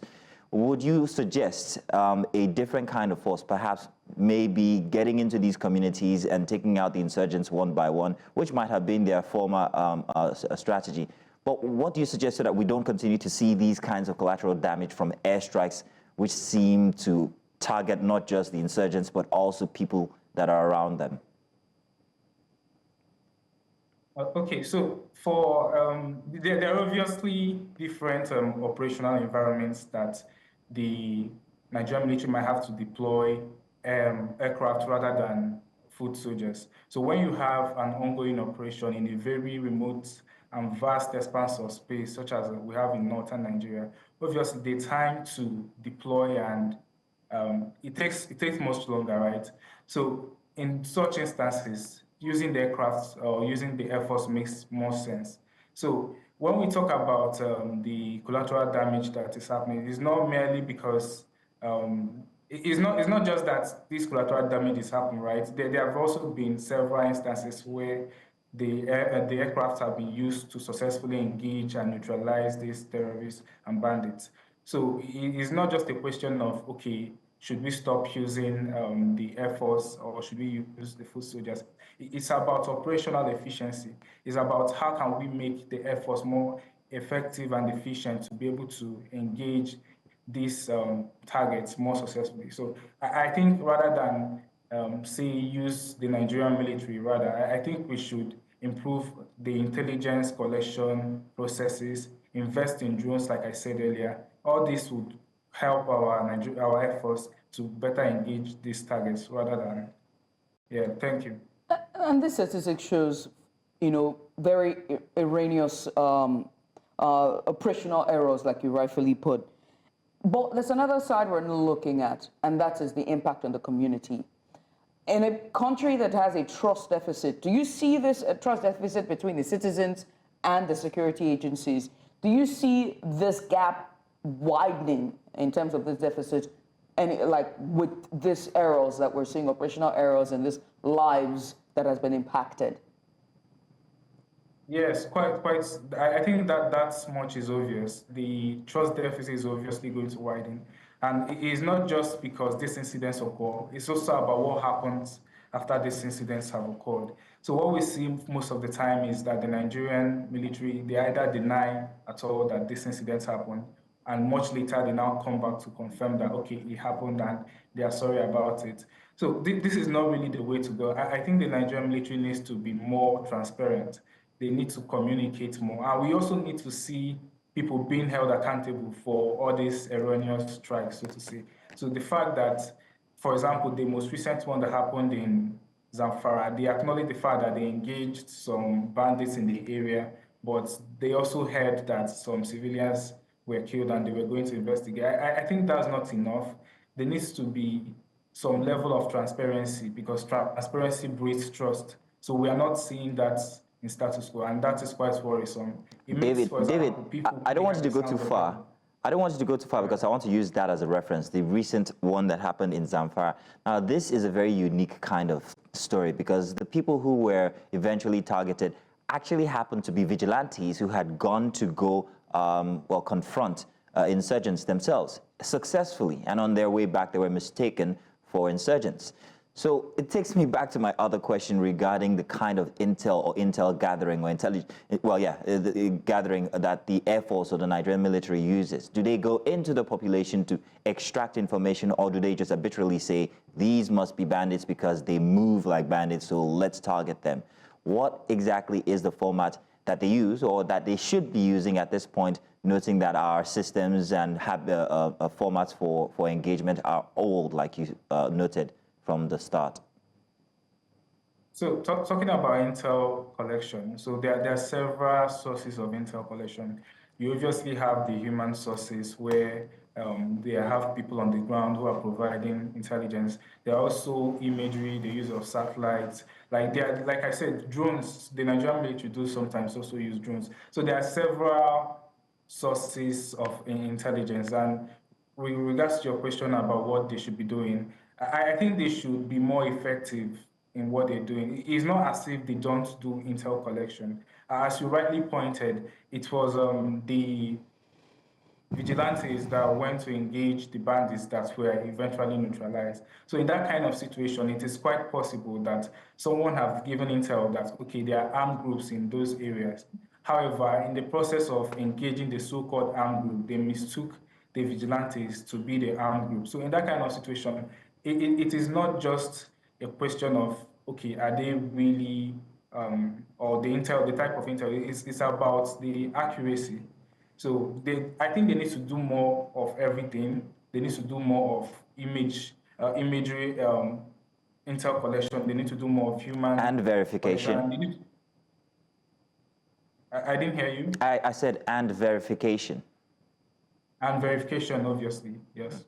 I think to me, one of the things that should be part there when it comes to recommendation is a synergy between the local vigilantes that are in these communities, especially around the border towns, because there's a lack of presence of the local security, and by local security agencies I mean the police. Not saying they're not there, but it's sparse, especially for those areas that are far-flung and at the border town. And so we have to talk about, a synergy between the local intelligence, that's the vigilantes and the security forces, whether it's the Air Force, whether it's the military, or whether it's the civil corps as well. There has to be a synergy. But let's also put in focus the lives that have been impacted by this era by the Nigerian Air Force. Do you think there's going to be ample compensation to them? And have we seen from recent or from past incidents like this where the families have been compensated and there's been some level of transparency and accountability regarding the means of compensation to those families? Yes, I agree with you. The issue of compensation is really crucial because what happens in a situation where there is no adequate compensation is that most of these young people or the children or the wives, they are left to suffer. So with regards to the issue of compensation, there is not enough transparency. Like we don't know that these people are actually being compensated. What we know is that, okay, in quotes, whenever such incidents happen, that there's meant to be compensation. However, there is little or no transparency with regards to whether these people are compensated at all. And that is quite worrisome. That is quite worrisome, given what we know and how these terrorist groups and bandits recruit people. They mostly recruit people who are vulnerable, people who have no means of livelihood. So yeah, I think there needs to be increased transparency around compensation. People need to know that, okay, that these victims are being compensated. Right. Yes. I mean, there's another case about risks management, so to speak. I mean, if you must conduct your duties, we understand that you're trying to tackle terrorist insurgency, try to curb it to the minimum. Our border towns are porous, but there also needs to be a conversation risk management in whatever it is, whether it's data gathering or airstrikes or targets. Risk management needs to be discussed when it comes to the lives and properties of the average Nigerian in these towns. Well, David, want to say thank you to you and also to SBM for that very interesting report there and the research that went into that report that was put out. Thank you very much, David. Thank you. Well, go ahead, Judith. I was actually clearing my throat, but since you asked, that's David Nwigwe there. He is an analyst at SBM Intelligence. He's giving us a bit of breakdown to the numbers that we've seen with the airstrikes from the Nigerian Air Force in line of duty trying to curb violence. We're going to short break. When we return, there's going to be plenty more on the other side. And this time, we are celebrating the Armed Force Remembrance Day. There you go. From last week. There you go. Yeah, they get some things wrong, but we also have to note the enormous amount of pressure that is on their shoulders and also give gratitude to, well, how they've helped with the security instance in Nigeria so far.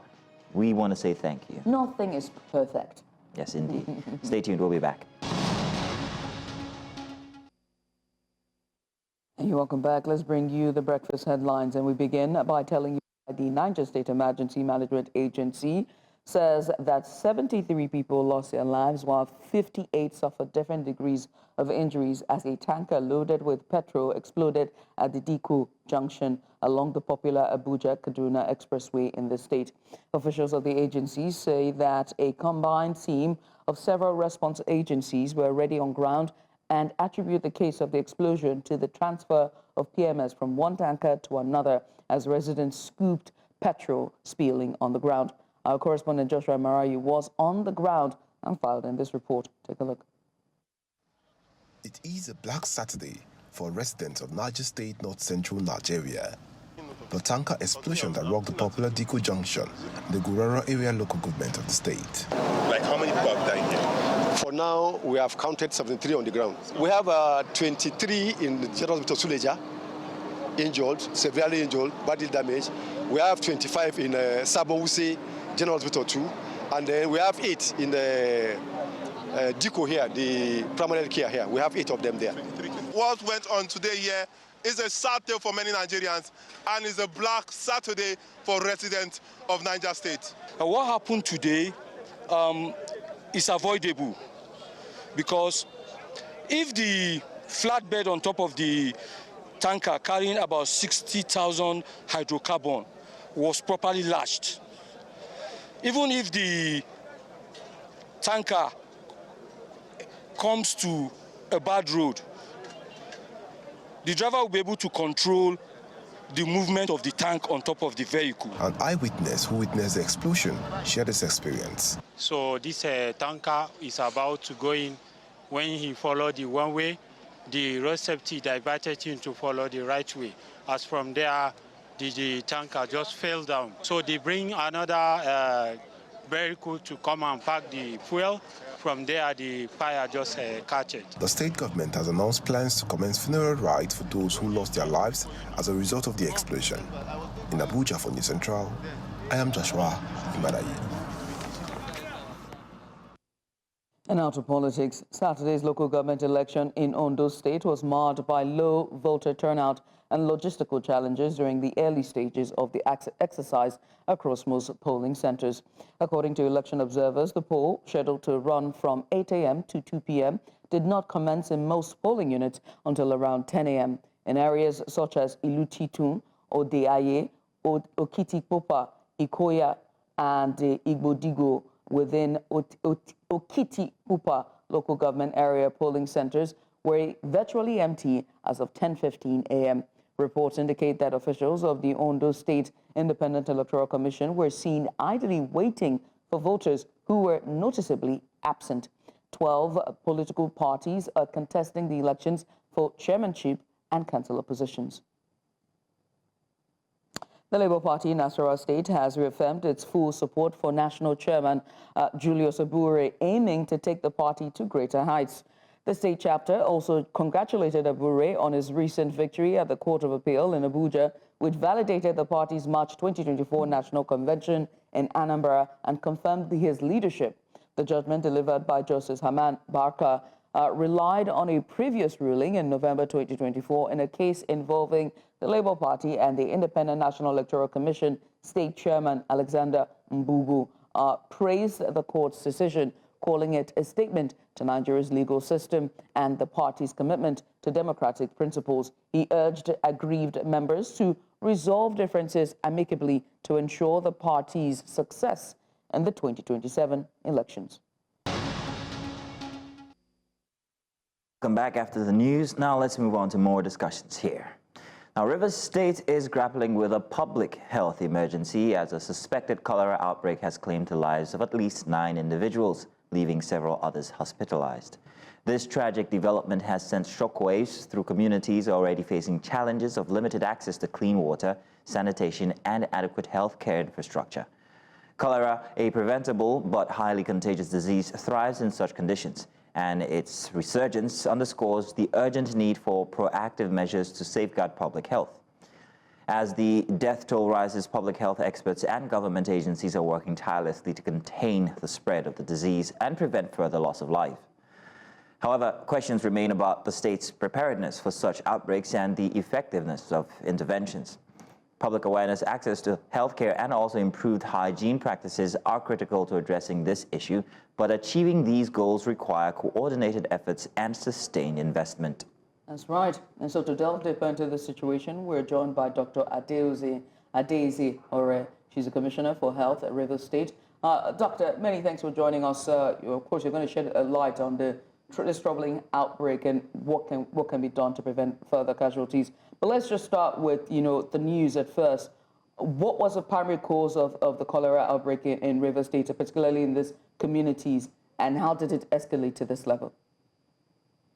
Thank you very much. We received the very first reports on the 11th of January. And of course, we immediately activated our Public Health Emergency Operations Center, convened our rapid response teams, and mobilized personnel and sent them to the affected communities. Now we have 2 affected local government areas, the Andoni local government area and Akokutoro local government area. In Akokutoro, we're able to actually retrieve stool samples, which was tested and actually confirmed. So we recorded 5 fatalities in Akokutoro. And then for Andoni, by the time we received the report from Andoni and sent our teams on the ground, we were unable to get stool samples from the suspected cases. Of course, the reports that reached us were following fatalities. So because the symptoms that were reported, what the information we were able to get on the ground fit perfectly with the case definition of cholera. We were working with suspected cases of cholera as the causes of death. And so, aside from our surveillance investigations, which have been ongoing, we're working with the local government authorities, the Community Development Committee, the traditional structures within the local government areas to sensitize the populace. Now, down to the question about the cause. Now, these are riverine communities, many of which have challenges with water, sanitation, and hygiene facilities. They mostly or largely rely on surface wells. And even though typically across the country we should be in the dry season, rains have started in multiple communities in Rivers State. And so with the rains, there is some washing of contaminated waste material into some of those wells. From our investigations, there are likely to have been some funeral practices and convergence of increase in population in certain parts of the community, challenging those already suboptimal water sources. And so that's what we're working with currently as the cause of the outbreak. Regardless, we have pre-positioned some materials to purify water sources while we're working with the local government authorities for more sustainable, safer water, sanitation, and hygiene facilities within the local government areas. There is a new administration for the local government in place now. Some of this work we had commenced with the previous administration and we're continuing. And so we have some communities that have benefited from improved water, sanitation, and hygiene facilities. And not just the provision of those facilities, a mindset for sustainability. How does the community run such structures after they have been provided? We all know that there's a power component to it, which can be burdensome financially to some of these struggling communities. And so there's also provision of solar facilities that would power such water sources so that the communities are not overburdened by powering this. And this is where the local government authorities comes in. We are also working with the Ministry of Water Resources, Ministry of Environment. It's not just a health issue. These are some of the social determinants of health that come with ensuring improved health and well-being. And so if we want the work that we're doing now in containing this outbreak to be a lasting, to provide lasting solutions, we have to reach out with our colleagues across relevant line ministries and parastatals to ensure that our communities are safer. There's also the problem, which we can't run away from, of open defecation in some of our communities, especially amongst children. And so while we advocate and state that open defecation is wrong, it's unsafe, and it jeopardizes the health of the community, we also have the burden of responsibility of providing safe alternatives for the communities to use. A lot of children won't understand that they cannot just defecate and relieve themselves wherever they can. And this is where alternatives, safe alternatives, must be provided, and we're working assiduously with the local government authorities and other partners to ensure that we do this for our communities. Doctor, now, so this local government areas have been affected by this outbreak, that have this outbreak are riverine areas, like you said earlier. And so one has to talk about the accessibility to these towns. Oftentimes, riverine areas, you needed both to get there. So my concern is about primary health care facilities. Are they available there?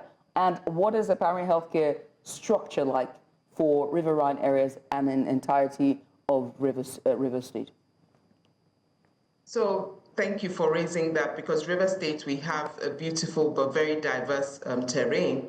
And so for some of our communities that are riverine, they also have primary healthcare facilities within them.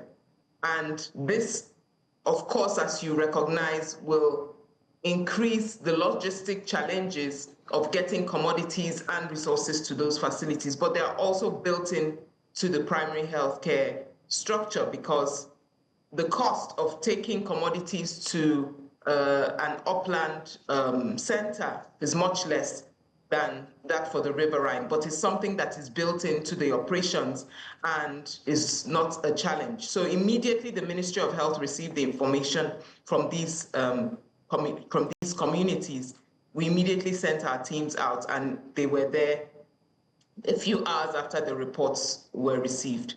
And so this also brings me to the recently revitalized emergency services which we have in the state, and some of which has the marine component, which is how to get emergency cases from riverine communities that are inaccessible by road.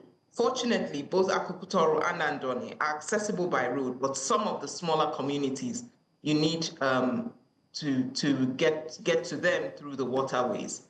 Now, Dr. Ore, for your question on the primary healthcare structure, it's all built in to how we access our facilities, and there are primary healthcare facilities in those LGAs. Would like to thank you for giving us a structure about these healthcare facilities, also giving us you give us a very interesting take on how this whole thing started. However, now that it's begun, now that it's been identified, what measures are in place to actually curtail it, to contain the outbreak in those places so it doesn't affect other communities? So we've identified the water sources, we've identified the primary cause of the infection, and we're carrying out massive sensitization, working with the community structures to educate the communities with pre-positioned items, commodities, oral rehydration salts, intravenous solutions, essential medicines in all the primary healthcare centers and the general and cottage hospitals that are around those communities in those vicinities. At the same time, we've engaged more hands to be at the primary healthcare centers and the communities, serving as volunteers to interface with the people of the communities. Fortunately, since then, we have not had any more case reports. So there's no escalation at this time of cases from the infection.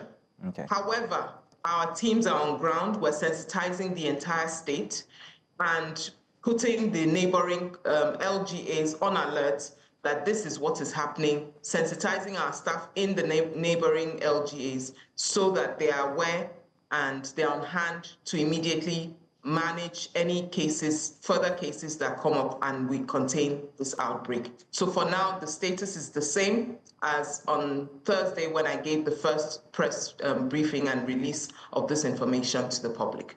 So does this outbreak point to any implication on the part of the government regarding governance of the state, where you have situations where these diseases that can be contained or curtailed or even prevented totally are happening inside of these communities? Do you think there's a gap in governance in River State that might, well, implicate governance?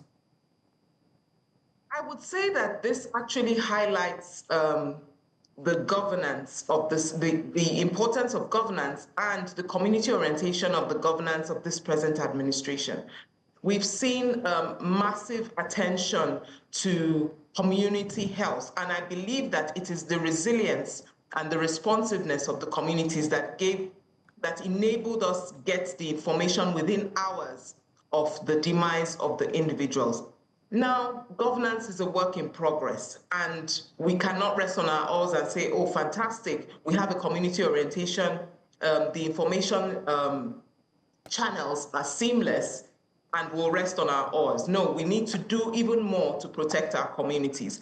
And so I would say this highlights the governance, community-oriented governance of the administration of Governor Fubara, and the fact that health is one of the major priorities of his administration. Right. This has enabled us respond quite proactively and really quickly to the reports that we received. And so we're looking to building sustainable water sanitation and hygiene facilities across communities in the state that will further add to the robustness of our health system.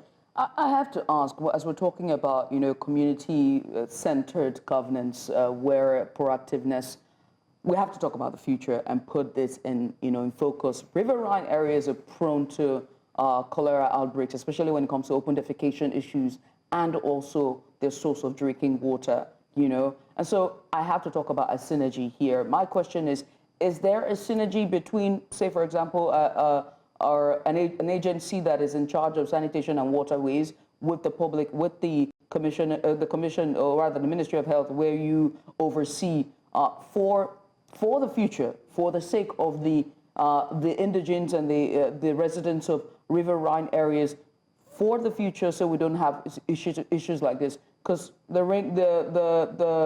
rainy season they're fast approaching, and we know the water levels are rising. There's also climate change. And the impact of accessibility to clean drinking water are all variables that will continually increase the cholera outbreak.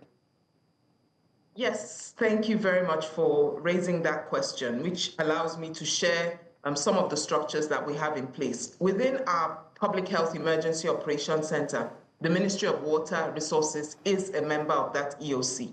And so when we receive such reports, they too are privy to the report, and we work hand in hand. Every decision that's taken at the Public Health Emergency Operations Center level carries them along. They are members of that committee. And so they are able to give us information from their own perspective, which is Ministry of Water Resources, while we bring in the health system. We have to work in this kind of synergy if we anticipate that we actually want to solve this problem sustainably. Additionally, we also have the Primary Healthcare Task Force, which is chaired by Her Excellency the Deputy Governor, Professor Odu. We meet quarterly, but the membership of the task force spans, it's not just for the Ministry of Health or the Primary Healthcare Management Board, but we have the local government authorities, we have Ministry of Education, Ministry of Women Affairs, we have international partners, water resources, civil society, and the security agencies as well, just as a summary. So it is these cross-cutting measures, these synergistic collaborations that will enable us effectively work in our communities. We cannot just come in as a health ministry and plan to carry out successful work if we're working in silos or if we're working in isolation. And what about the public awareness campaigns that you spoke about from earlier? What structure do they take and how far-reaching can they be, noting that these are riverine areas, hard to get to, so that people are educated regarding the risks of open defecation and the likes that could cause cholera? So we work together with the community structures. So we use local people who are on the ground. They join us as volunteers using the traditional means of disseminating information and also escalating that to work with, say, radio media that is quite common in use across the state. So we use community information delivery mechanisms aside from the more common radio announcements that would sensitize or raise awareness for people in River State across the state. When we seek to raise awareness and sensitize communities, we can only do that successfully if we're working with their respected community structures. Because, in infectious disease outbreaks such as these, there could be the issue of distrust, and we want to leverage already trusted means within the community, providing the information that they need, providing the visible support that will help engender that trust and help their volunteers communicate this actively with our support to the people of the communities. I mean, Doctor, I must say thank you for just taking out the time to join us for this discussion and just giving us a bit of insight into how, the state government and your ministry is managing this outbreak and what's in plan for the future. Now, we hope that it's one thing to plan, it's another to implement, and is another to follow through. I just do hope that the implementation will be solid and would see results in the near future. But thank you for taking out the time this morning to join us and for your insight. We appreciate you. Thank you very much for inviting me, and thank you for your kind wishes to the people of River State. Thank you. Dr. Adeze Orede, she's a commissioner for health for River State, talking to us about the recent outbreak at the riverine areas in River State. It's look, the rainy season is coming. I do hope that Lagos State and all the other states you got me. That's exactly where I was going. River State and all the riverine areas are taking notes and doing. I don't know if to give a warning here, but I'm gonna narrate something that's gonna be disturbing, but. It's there for everybody. It's an exhibition, and I say exhibition deliberately. Now, if you're driving across Lagos and you're using the Oshodi Bridge, oh no! Don't do it. Let what me are you doing, Don't man? steal my thunder. Don't steal my thunder, please. Don't do it. As you're driving across the Oshodi Bridge, don't say it. Don't say it. I'll try to euphemize. Yes. But there's a huge structure on either side of the bridge. That's the that's the new railway station there at Oshodi Bridge. It's very massive, beautiful. The lights at night is great. But if you pass through Oshodi Bridge in the afternoon and you look just to your side, outside of your window, right there and then, you would find.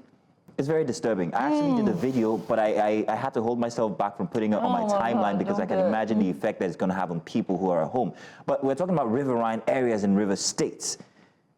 But here in Lagos, it's also a big problem. And if we have an outbreak in a state like River State, here in Lagos, we also have a population density issue as well. And if we have these kinds of open defecation and there's no repercussion for anybody who simply just wants to pull it down and put it there, then I'm wondering exactly what kind of a city we're building.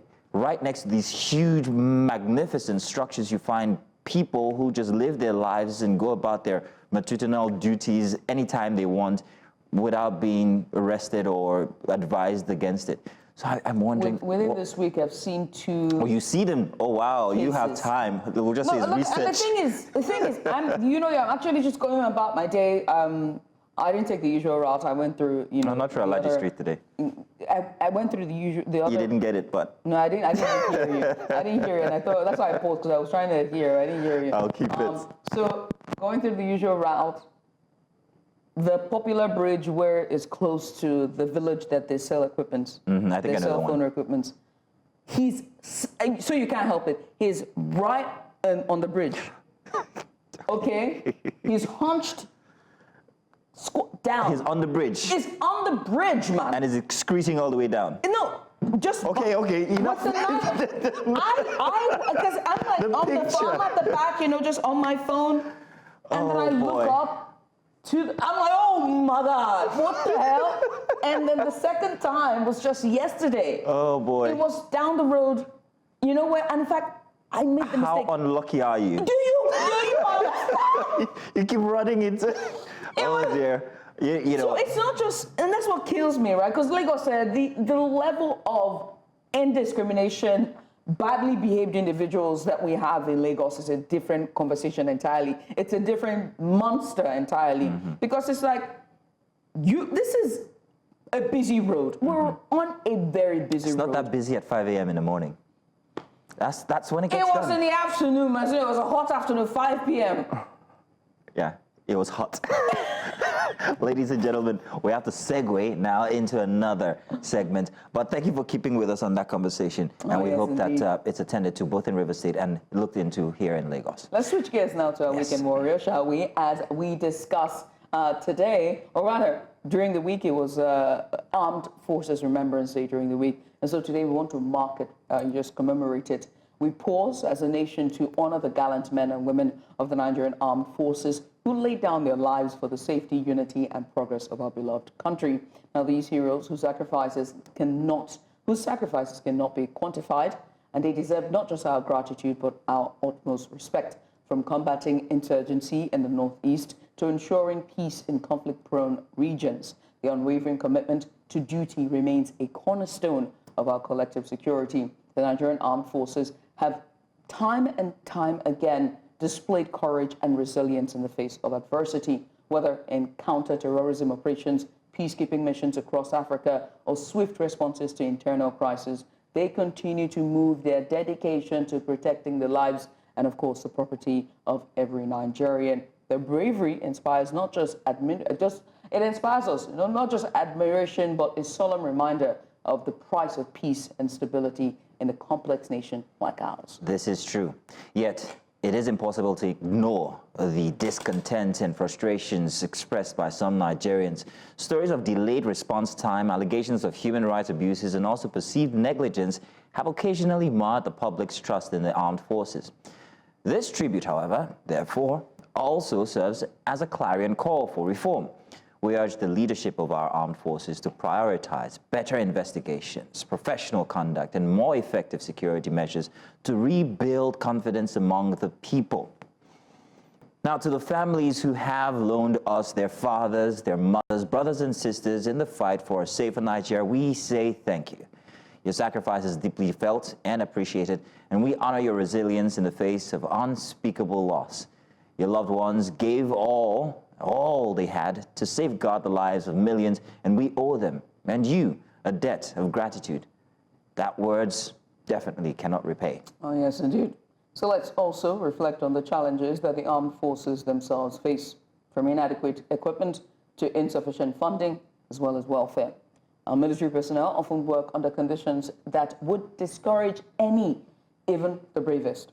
As we honor their sacrifice, we must advocate for better support systems, improved compensation, and the tools they need to perform their duties effectively. And so on this day, we call on all Nigerians to show more respect and appreciation for the uniformed personnel that they encounter every day. Of course, they kind of do when you think about it. But whether it's the soldiers on the front lines or the soldier or the officer guarding a checkpoint, a simple salute, kind words, or even a moment of gratitude can make a difference. So these individuals risk their lives so that we may leave ours in peace. But by the way, just by the way, to the Lagos State Traffic Management Authority, LASMA, let this be an enlightening nudge to you guys. Take a cue from the Nigerian Army on how to interact with civilians with respect and dignity, huh? After all, a little courtesy in service goes a long way in bridging the gap between enforcement and people. I'm saying this because I had an encounter during the week and it was absolutely inhumane. But I got that out. So, as we draw this tribute to a close, let's all, in our quiet moments, say a prayer for our fallen heroes, for their families, and for the men and also the women still serving today. May their sacrifice not be in vain. So we pray, dear God, bless our armed forces, comfort those who grieve, and also protect those who serve. Guide our leaders to make better decisions for their welfare and, by extension, the safety of every single Nigerian. Amen. Ami. Ami, I like that. It's a very indigenous way to put it. That's to our armed force. For Armed Force Remembrance Day, we say thank you, and we have appointed you or giving you the award. I don't mean that should be your uniform team. We can worry, but I dare say that the Army, in terms of interaction with civilians, are better interactors. No, I do understand that there's a certain nuance they have, which is very forceful when they speak, but that is necessary. You as a civilian, yes. Do you think it's easy to be out on the battlefield, to look another man meters away and say you're the enemy and pop? Oh, you need something else. You don't need, you need a certain level of So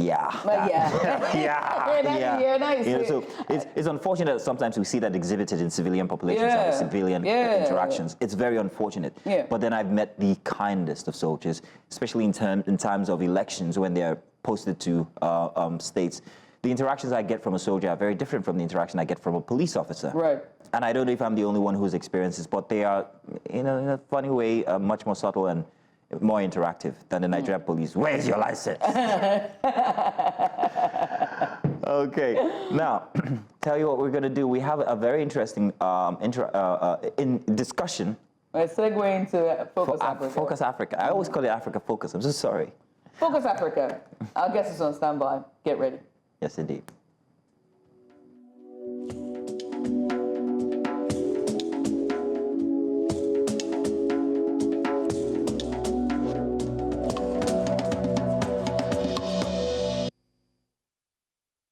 And it's time for a Focus Africa. Now, as Donald John Trump returns to the White House tomorrow, so looming, Africa is watching closely. The first Trump administration left a mixed legacy on the continent with a focus on counterterrorism, trade, and competition with China. However, critics often described his Africa policy as neglectful, characterized by significant cuts to foreign aid and a transactional approach to diplomacy. As a second term urges closer to reality, many are asking, will it be more of the same, or will Africa see a shift in engagement under Trump 2.0? The indicators so far point a complex picture. Reports suggest that Trump's likely Africa policy will continue to prioritize strategic interests such as the fight against terrorism, while de-emphasizing development aid and multilateral cooperation. There's going to be trade relations that are expected to remain transactional, potentially jeopardizing programs like the African Growth and Opportunity Act, AGOA. Now, beyond economics and security, cultural flashpoints like the TikTok ban have, global implications, including in Africa, where digital platforms have become vital to youth empowerment and political expression. And so, with Trump poised to become the first U.S. president with a criminal record, questions abound on how this unprecedented development might influence U.S. global credibility and its policies in Africa. Yes, indeed. So to help us unpack these issues, we are joined by Joy John of the Bellcrest Institute in Washington, D.C. Joy John, I want to say thank you very much for joining us. I'm hoping that we have you now. Yes, indeed, we do. Thank you very much. Good morning to you. Good morning, and thanks for having me. Grand. Now, let's begin with the obvious matter at hand now, which is the TikTok ban. I hear some colleagues complaining that they can no longer access TikTok, but I'm like, say my name. You're in Africa. But I just miss the Americans on TikTok. That's all. We will miss them. But in any case, What are the potential ramifications of U.S. ban on TikTok for African new businesses and also digital innovation? As we've seen this in a rise in recent years, we're also focused on digital, but then to have America pull out of a platform that actually helps with businesses in Africa, what's your take on this? Well, it's important to stress that, or to state for record purposes, that this ban was signed into law by President Joe Biden in April 2024, citing national security concerns by the Chinese ownership of the platform. Now, the shutdown has left over 170 million American users stranded. Like, I woke up at 11 p.m. Eastern time in Washington, D.C., and I could not log in. I got that default message that's been shown across social media. And it is worthy to note that we have a lot of African content creators who have a significant presence with a large following on TikTok. And this ban would really shatter their livelihood. It's going to disrupt small businesses. A lot of people sell off of TikTok. It's been a platform that people could gain knowledge from, build their following, and educate. So we have digital entrepreneurs as well who rely on the platform for their day-to-day income and visibility. So it's really going to, I don't know what's going to happen, but it's people are stranded. People who rely on the platform are stranded. But then, we also hear that Trump has said that he's going to give, or perhaps maybe he's going to touch on this aspect, this as soon as he gets into the White House, and perhaps giving a 90-day buffer zone where deliberations and reconciliations can be made. How does this affect the situation currently? Well, it's reassuring. He gets sworn in tomorrow at 12 p.m. Eastern Standard Time. So it's kind of reassuring that he would look into the situation. But then again, this underscores that need for Africa to invest in its digital ecosystems. So right. we wait, fingers crossed. But if you're saying that you wanted to make it clear that it was Joe Biden that signed the ban, but in 2020, the United States government announced that it was considering banning the Chinese the app, right? And this was upon a request from the then president, who viewed the app as a national security threat. So this has snowballed from his first administration. Do you see him switching sides? Well, Trump is now on TikTok. He has one of the largest followers. Is it because is it because he's now seeing the potentiality of it, or is it just he? Possibly so, but then again, he had 34 points from the youth in the last election. So he obviously now sees the benefits or the positives of TikTok. But in 2019, also during his administration, the United States Army and, of course, the Navy banned TikTok on government devices after the Department of Defense labeled it as a security threat, as a security risk. And that was also under his administration as well. Yes. But then again, he's been out of office for 4 years, and things happen. So the buck fell on President Joe Biden, who signed it into law. We do have a process here.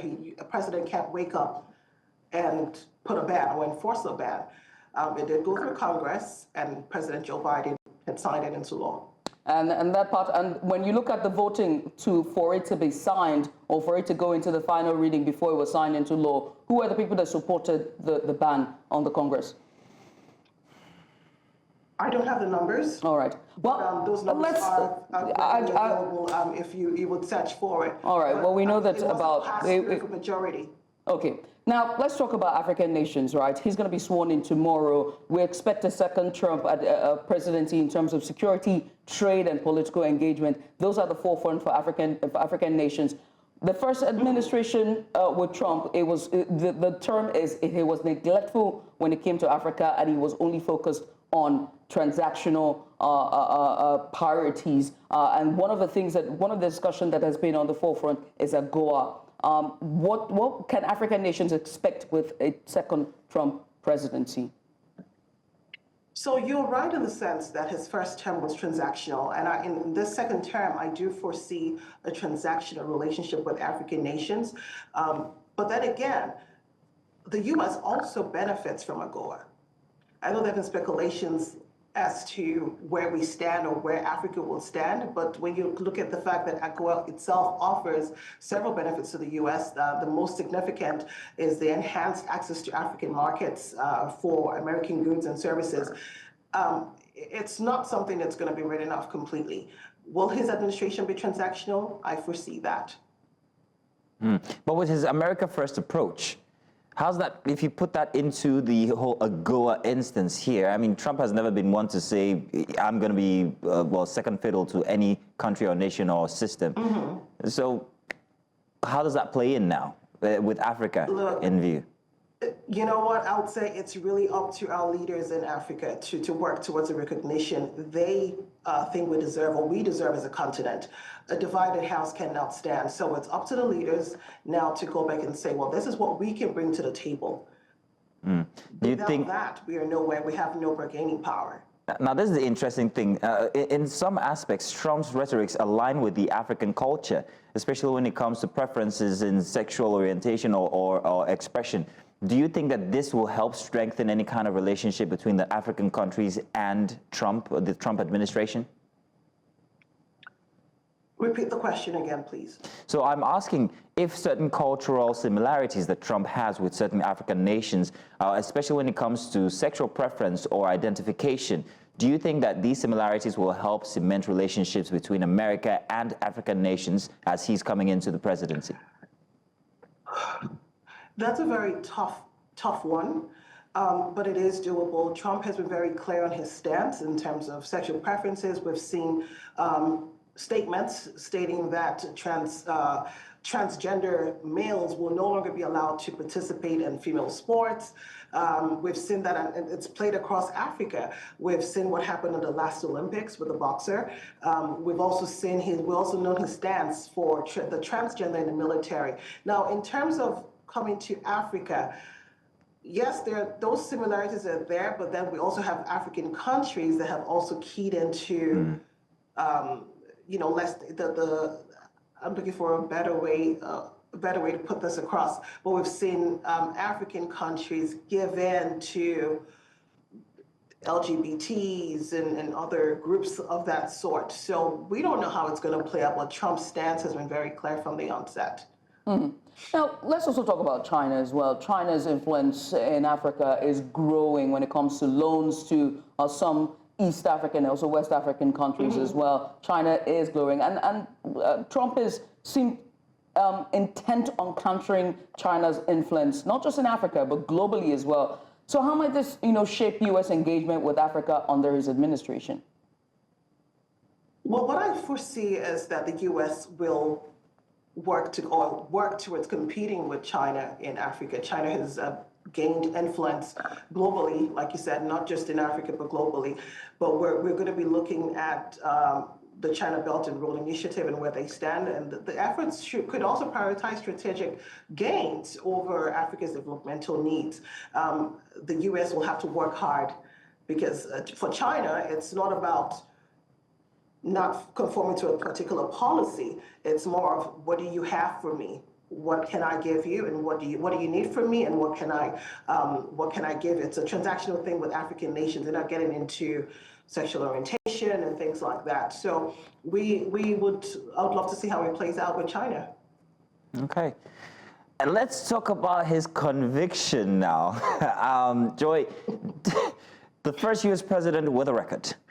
How is this going to affect credibility when it comes to relationship with African countries? I mean, I don't know how to put this, but I'm going to put it on I'm going to say this is in a jocular fashion. He's no different from most African rulers at this point now, is it? So you feel welcome. So yeah, exactly. This is good company. He's in good company. What do you think? I'm gonna pretend like I didn't hear the first part of your sentence. Anyway, for the United States, I would say that it could undermine the U.S. credibility in promoting governance and the rule of law, particularly in Africa, where Washington often champions accountability and transparency. Given African leaders will now have more leverage to challenge double standards in international diplomacy. So. It's no longer like, oh, well, this person did this, this person did that. You're the big brother, and then if you're the big brother and you have this on you, what moral justification do you have to put me in order? So, however, the U.S. influence will still largely depend on its economic and strategic partnership rather than personal legal challenges of a sitting president or any leader. All right. I mean, let's also talk about, foreign assistance. U.S. has been instrumental when it comes to developmental assistance for Africa. But we also know that Trump he has a history of cutting foreign aid budgets. Do you see this happening for Trump 2.0 in Africa when it comes to our developmental goals? With Trump, anything can happen. With Trump, stand by. Anything can happen. But I would say that Africa should reduce its dependency on aid by strengthening intra-African trade, leveraging on the African Continental Free Trade Agreement, and also engaging diverse global partners to fund critical sectors like education and health. We can't just sit down, fold our hands, and expect aid. That lessens your value to the table. And when you have intra-African trade at just 14.4% of total continental trade compared to 59% and 69%, I believe, in Europe. So it's 59% in Asia and 69% in Europe. The implementation of the free trade area agreement becomes very crucial. So it's important that we know what we are offering, and what we are bringing in for. And figuratively speaking, how tall is Trump's wall going to be? We remember his first term in office, build a wall, everybody get out, go back to where you're coming from. There's the nuance around his rhetoric on immigration is rather strong. Now, even Africa, we were agitated by the fact that the restrictions on travel was also placed on most African countries, especially if you're from a certain religion. What are we going to see now as it affects African nations, especially the ones that are Islamic? Like I did say a moment ago, that with Trump, anything can happen. One has to stand by. I do think that his second term will mirror what happened in, the duration of his 4-year term, and it's not going to be any different. I don't think his sentiments towards African leadership or Africa as a whole has changed. It's up to our leaders now to change the narrative.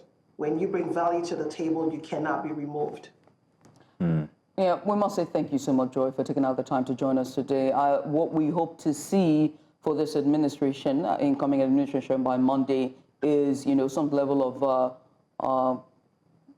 I don't want to say the word, but I do hope that, Trump is able to, when it comes to bilateral ties and visiting and statements that are made about the African country, especially an African continent, and the countries are made in a way where it is respectful to the people of Africa. But thank you so much for taking out the time to join us today, Joy. Thank you for having me. Again, it falls on the African Union as well. We must adopt a unified strategy, leveraging platforms like the African Union to negotiate favorable terms for us in terms of trade and security and technology, while emphasizing mutual benefits for us. So we just can't fold our hands. We do have the African Union, so they have to rise up to the occasion. Absolutely, without a question of a doubt. But we also do not want a president who refers to their countries as African countries as asshole. Okay. But thank you. Thank you very much. Thank you for having me. Thank you. And so now we're going to be moving to a developing story happening inside of Niger State, where there has been a tanker explosion and many lives have been lost. We have our News Central correspondent Joshua Imarai, who's on standby to give us details of what happened and what currently is happening and the state of things. Joshua, good morning. Thank you very much for joining us at the end of the show. Please, can you give us first-hand information of what's happening there in Niger State? Well, good morning, Mazino. Good morning, Judith. I'm at the junction where the explosion occurred yesterday, between where the tanker exploded and several lives were lost. But reaching here this morning, there is something that actually shook me to distress, is that there is still a content of petroleum liquid spilling from this tanker. This is not the only tanker here. There's still another tanker at the back. But however, as you can see, this is petroleum content still spilling from this tank. This is a disaster waiting to happen. And this place has not been barricaded from residents and individuals who are having free access to this place. Come with me, let me show you, let me give you a feel of what it is around here. And that is not the only leaking point of this tank. Here we have another outlet where the residents here tried blocking the hole. And this is soap. soap is being used to block the hole so that the content of this tank would not continue spilling down to this area. This area has been completely destroyed by the fire that raised there yesterday. They had a timber shade here. There was a timber shade here. There was a scavenger shade here also. And there also there was a vendor who sold diesel, and after that person, others who are doing their businesses here. The whole place completely ruined by the fire that raised here yesterday. Come with me, let me show you the other tank that they were trying to transload the content of this tank into the other one. And in the process, the entire fire happened. It is actually a disaster where so much people lost their life. As you can see, this is the head of this tank. The tank that fell earlier, where the owners of this truck were trying to transload the content of this tank to the other tank. And unfortunately, there is still petroleum content in this tank, and it is still spilling over. It is just a hazard waiting to happen. If you should take a close look at that dock there, there is still petroleum content spilling. This place has not been barricaded. Citizens have free access to this tank. Joshua, anything will happen. From what I can get from you, you're saying that these trucks were transloading from content from one to the other, one that had previously tumbled over. How many lives were lost, and how come they were lost? Were they trying to get these products from the tanks themselves before the fire started? What I can confirm to you is that over 70 lives were lost here yesterday. What they were trying to do, as this tank fell over, they were trying to residents of this community were trying to take over the spilling content from this tank for their own personal use. And in the same process, the owners of this tank, we heard they are from, they allege that this tank belongs to the NNPCL. However, they said they were trying to transload this tank when it fell yesterday, while citizens were actively taking contents from this tank. And in the process, they had two generating sets here trying to transload this content to this tank. Then in the process, it caught flames. And everybody who was active in that process was caught in fire. And all of them, most of them lost their lives, with 58 persons currently in the hospital taking treatment with varying degrees of injuries and the likes. Well, Joshua, we must say thank you because we're out of time, but thank you so much for that. Joshua Marayi there live from the Kaduna-Abuja Expressway just in Niger State. Joshua, again, thank you. That was inside there from the accident that happened yesterday, a tank explosion that made 43 lives lost and 58 injured. This is where we close the curtains here for today's show. Well, definitely. It's not a very... it's a very somber note to end on. Yeah, it is. And that's a rookie mistake to do what they did. Indeed it is. I want to say thank you to all the viewers who joined us since yesterday up until now. We'll catch you guys again for another installment next week. And it's still January, so we still have that feel going. Oh, yes, so make sure you're with us then. Until then, it's goodbye. My name is Mazino Appeal. I'm Judith at TV. Good night. Bye-bye. All right, goodbye. Goodbye. Good night. All same thing. Bye. Bye.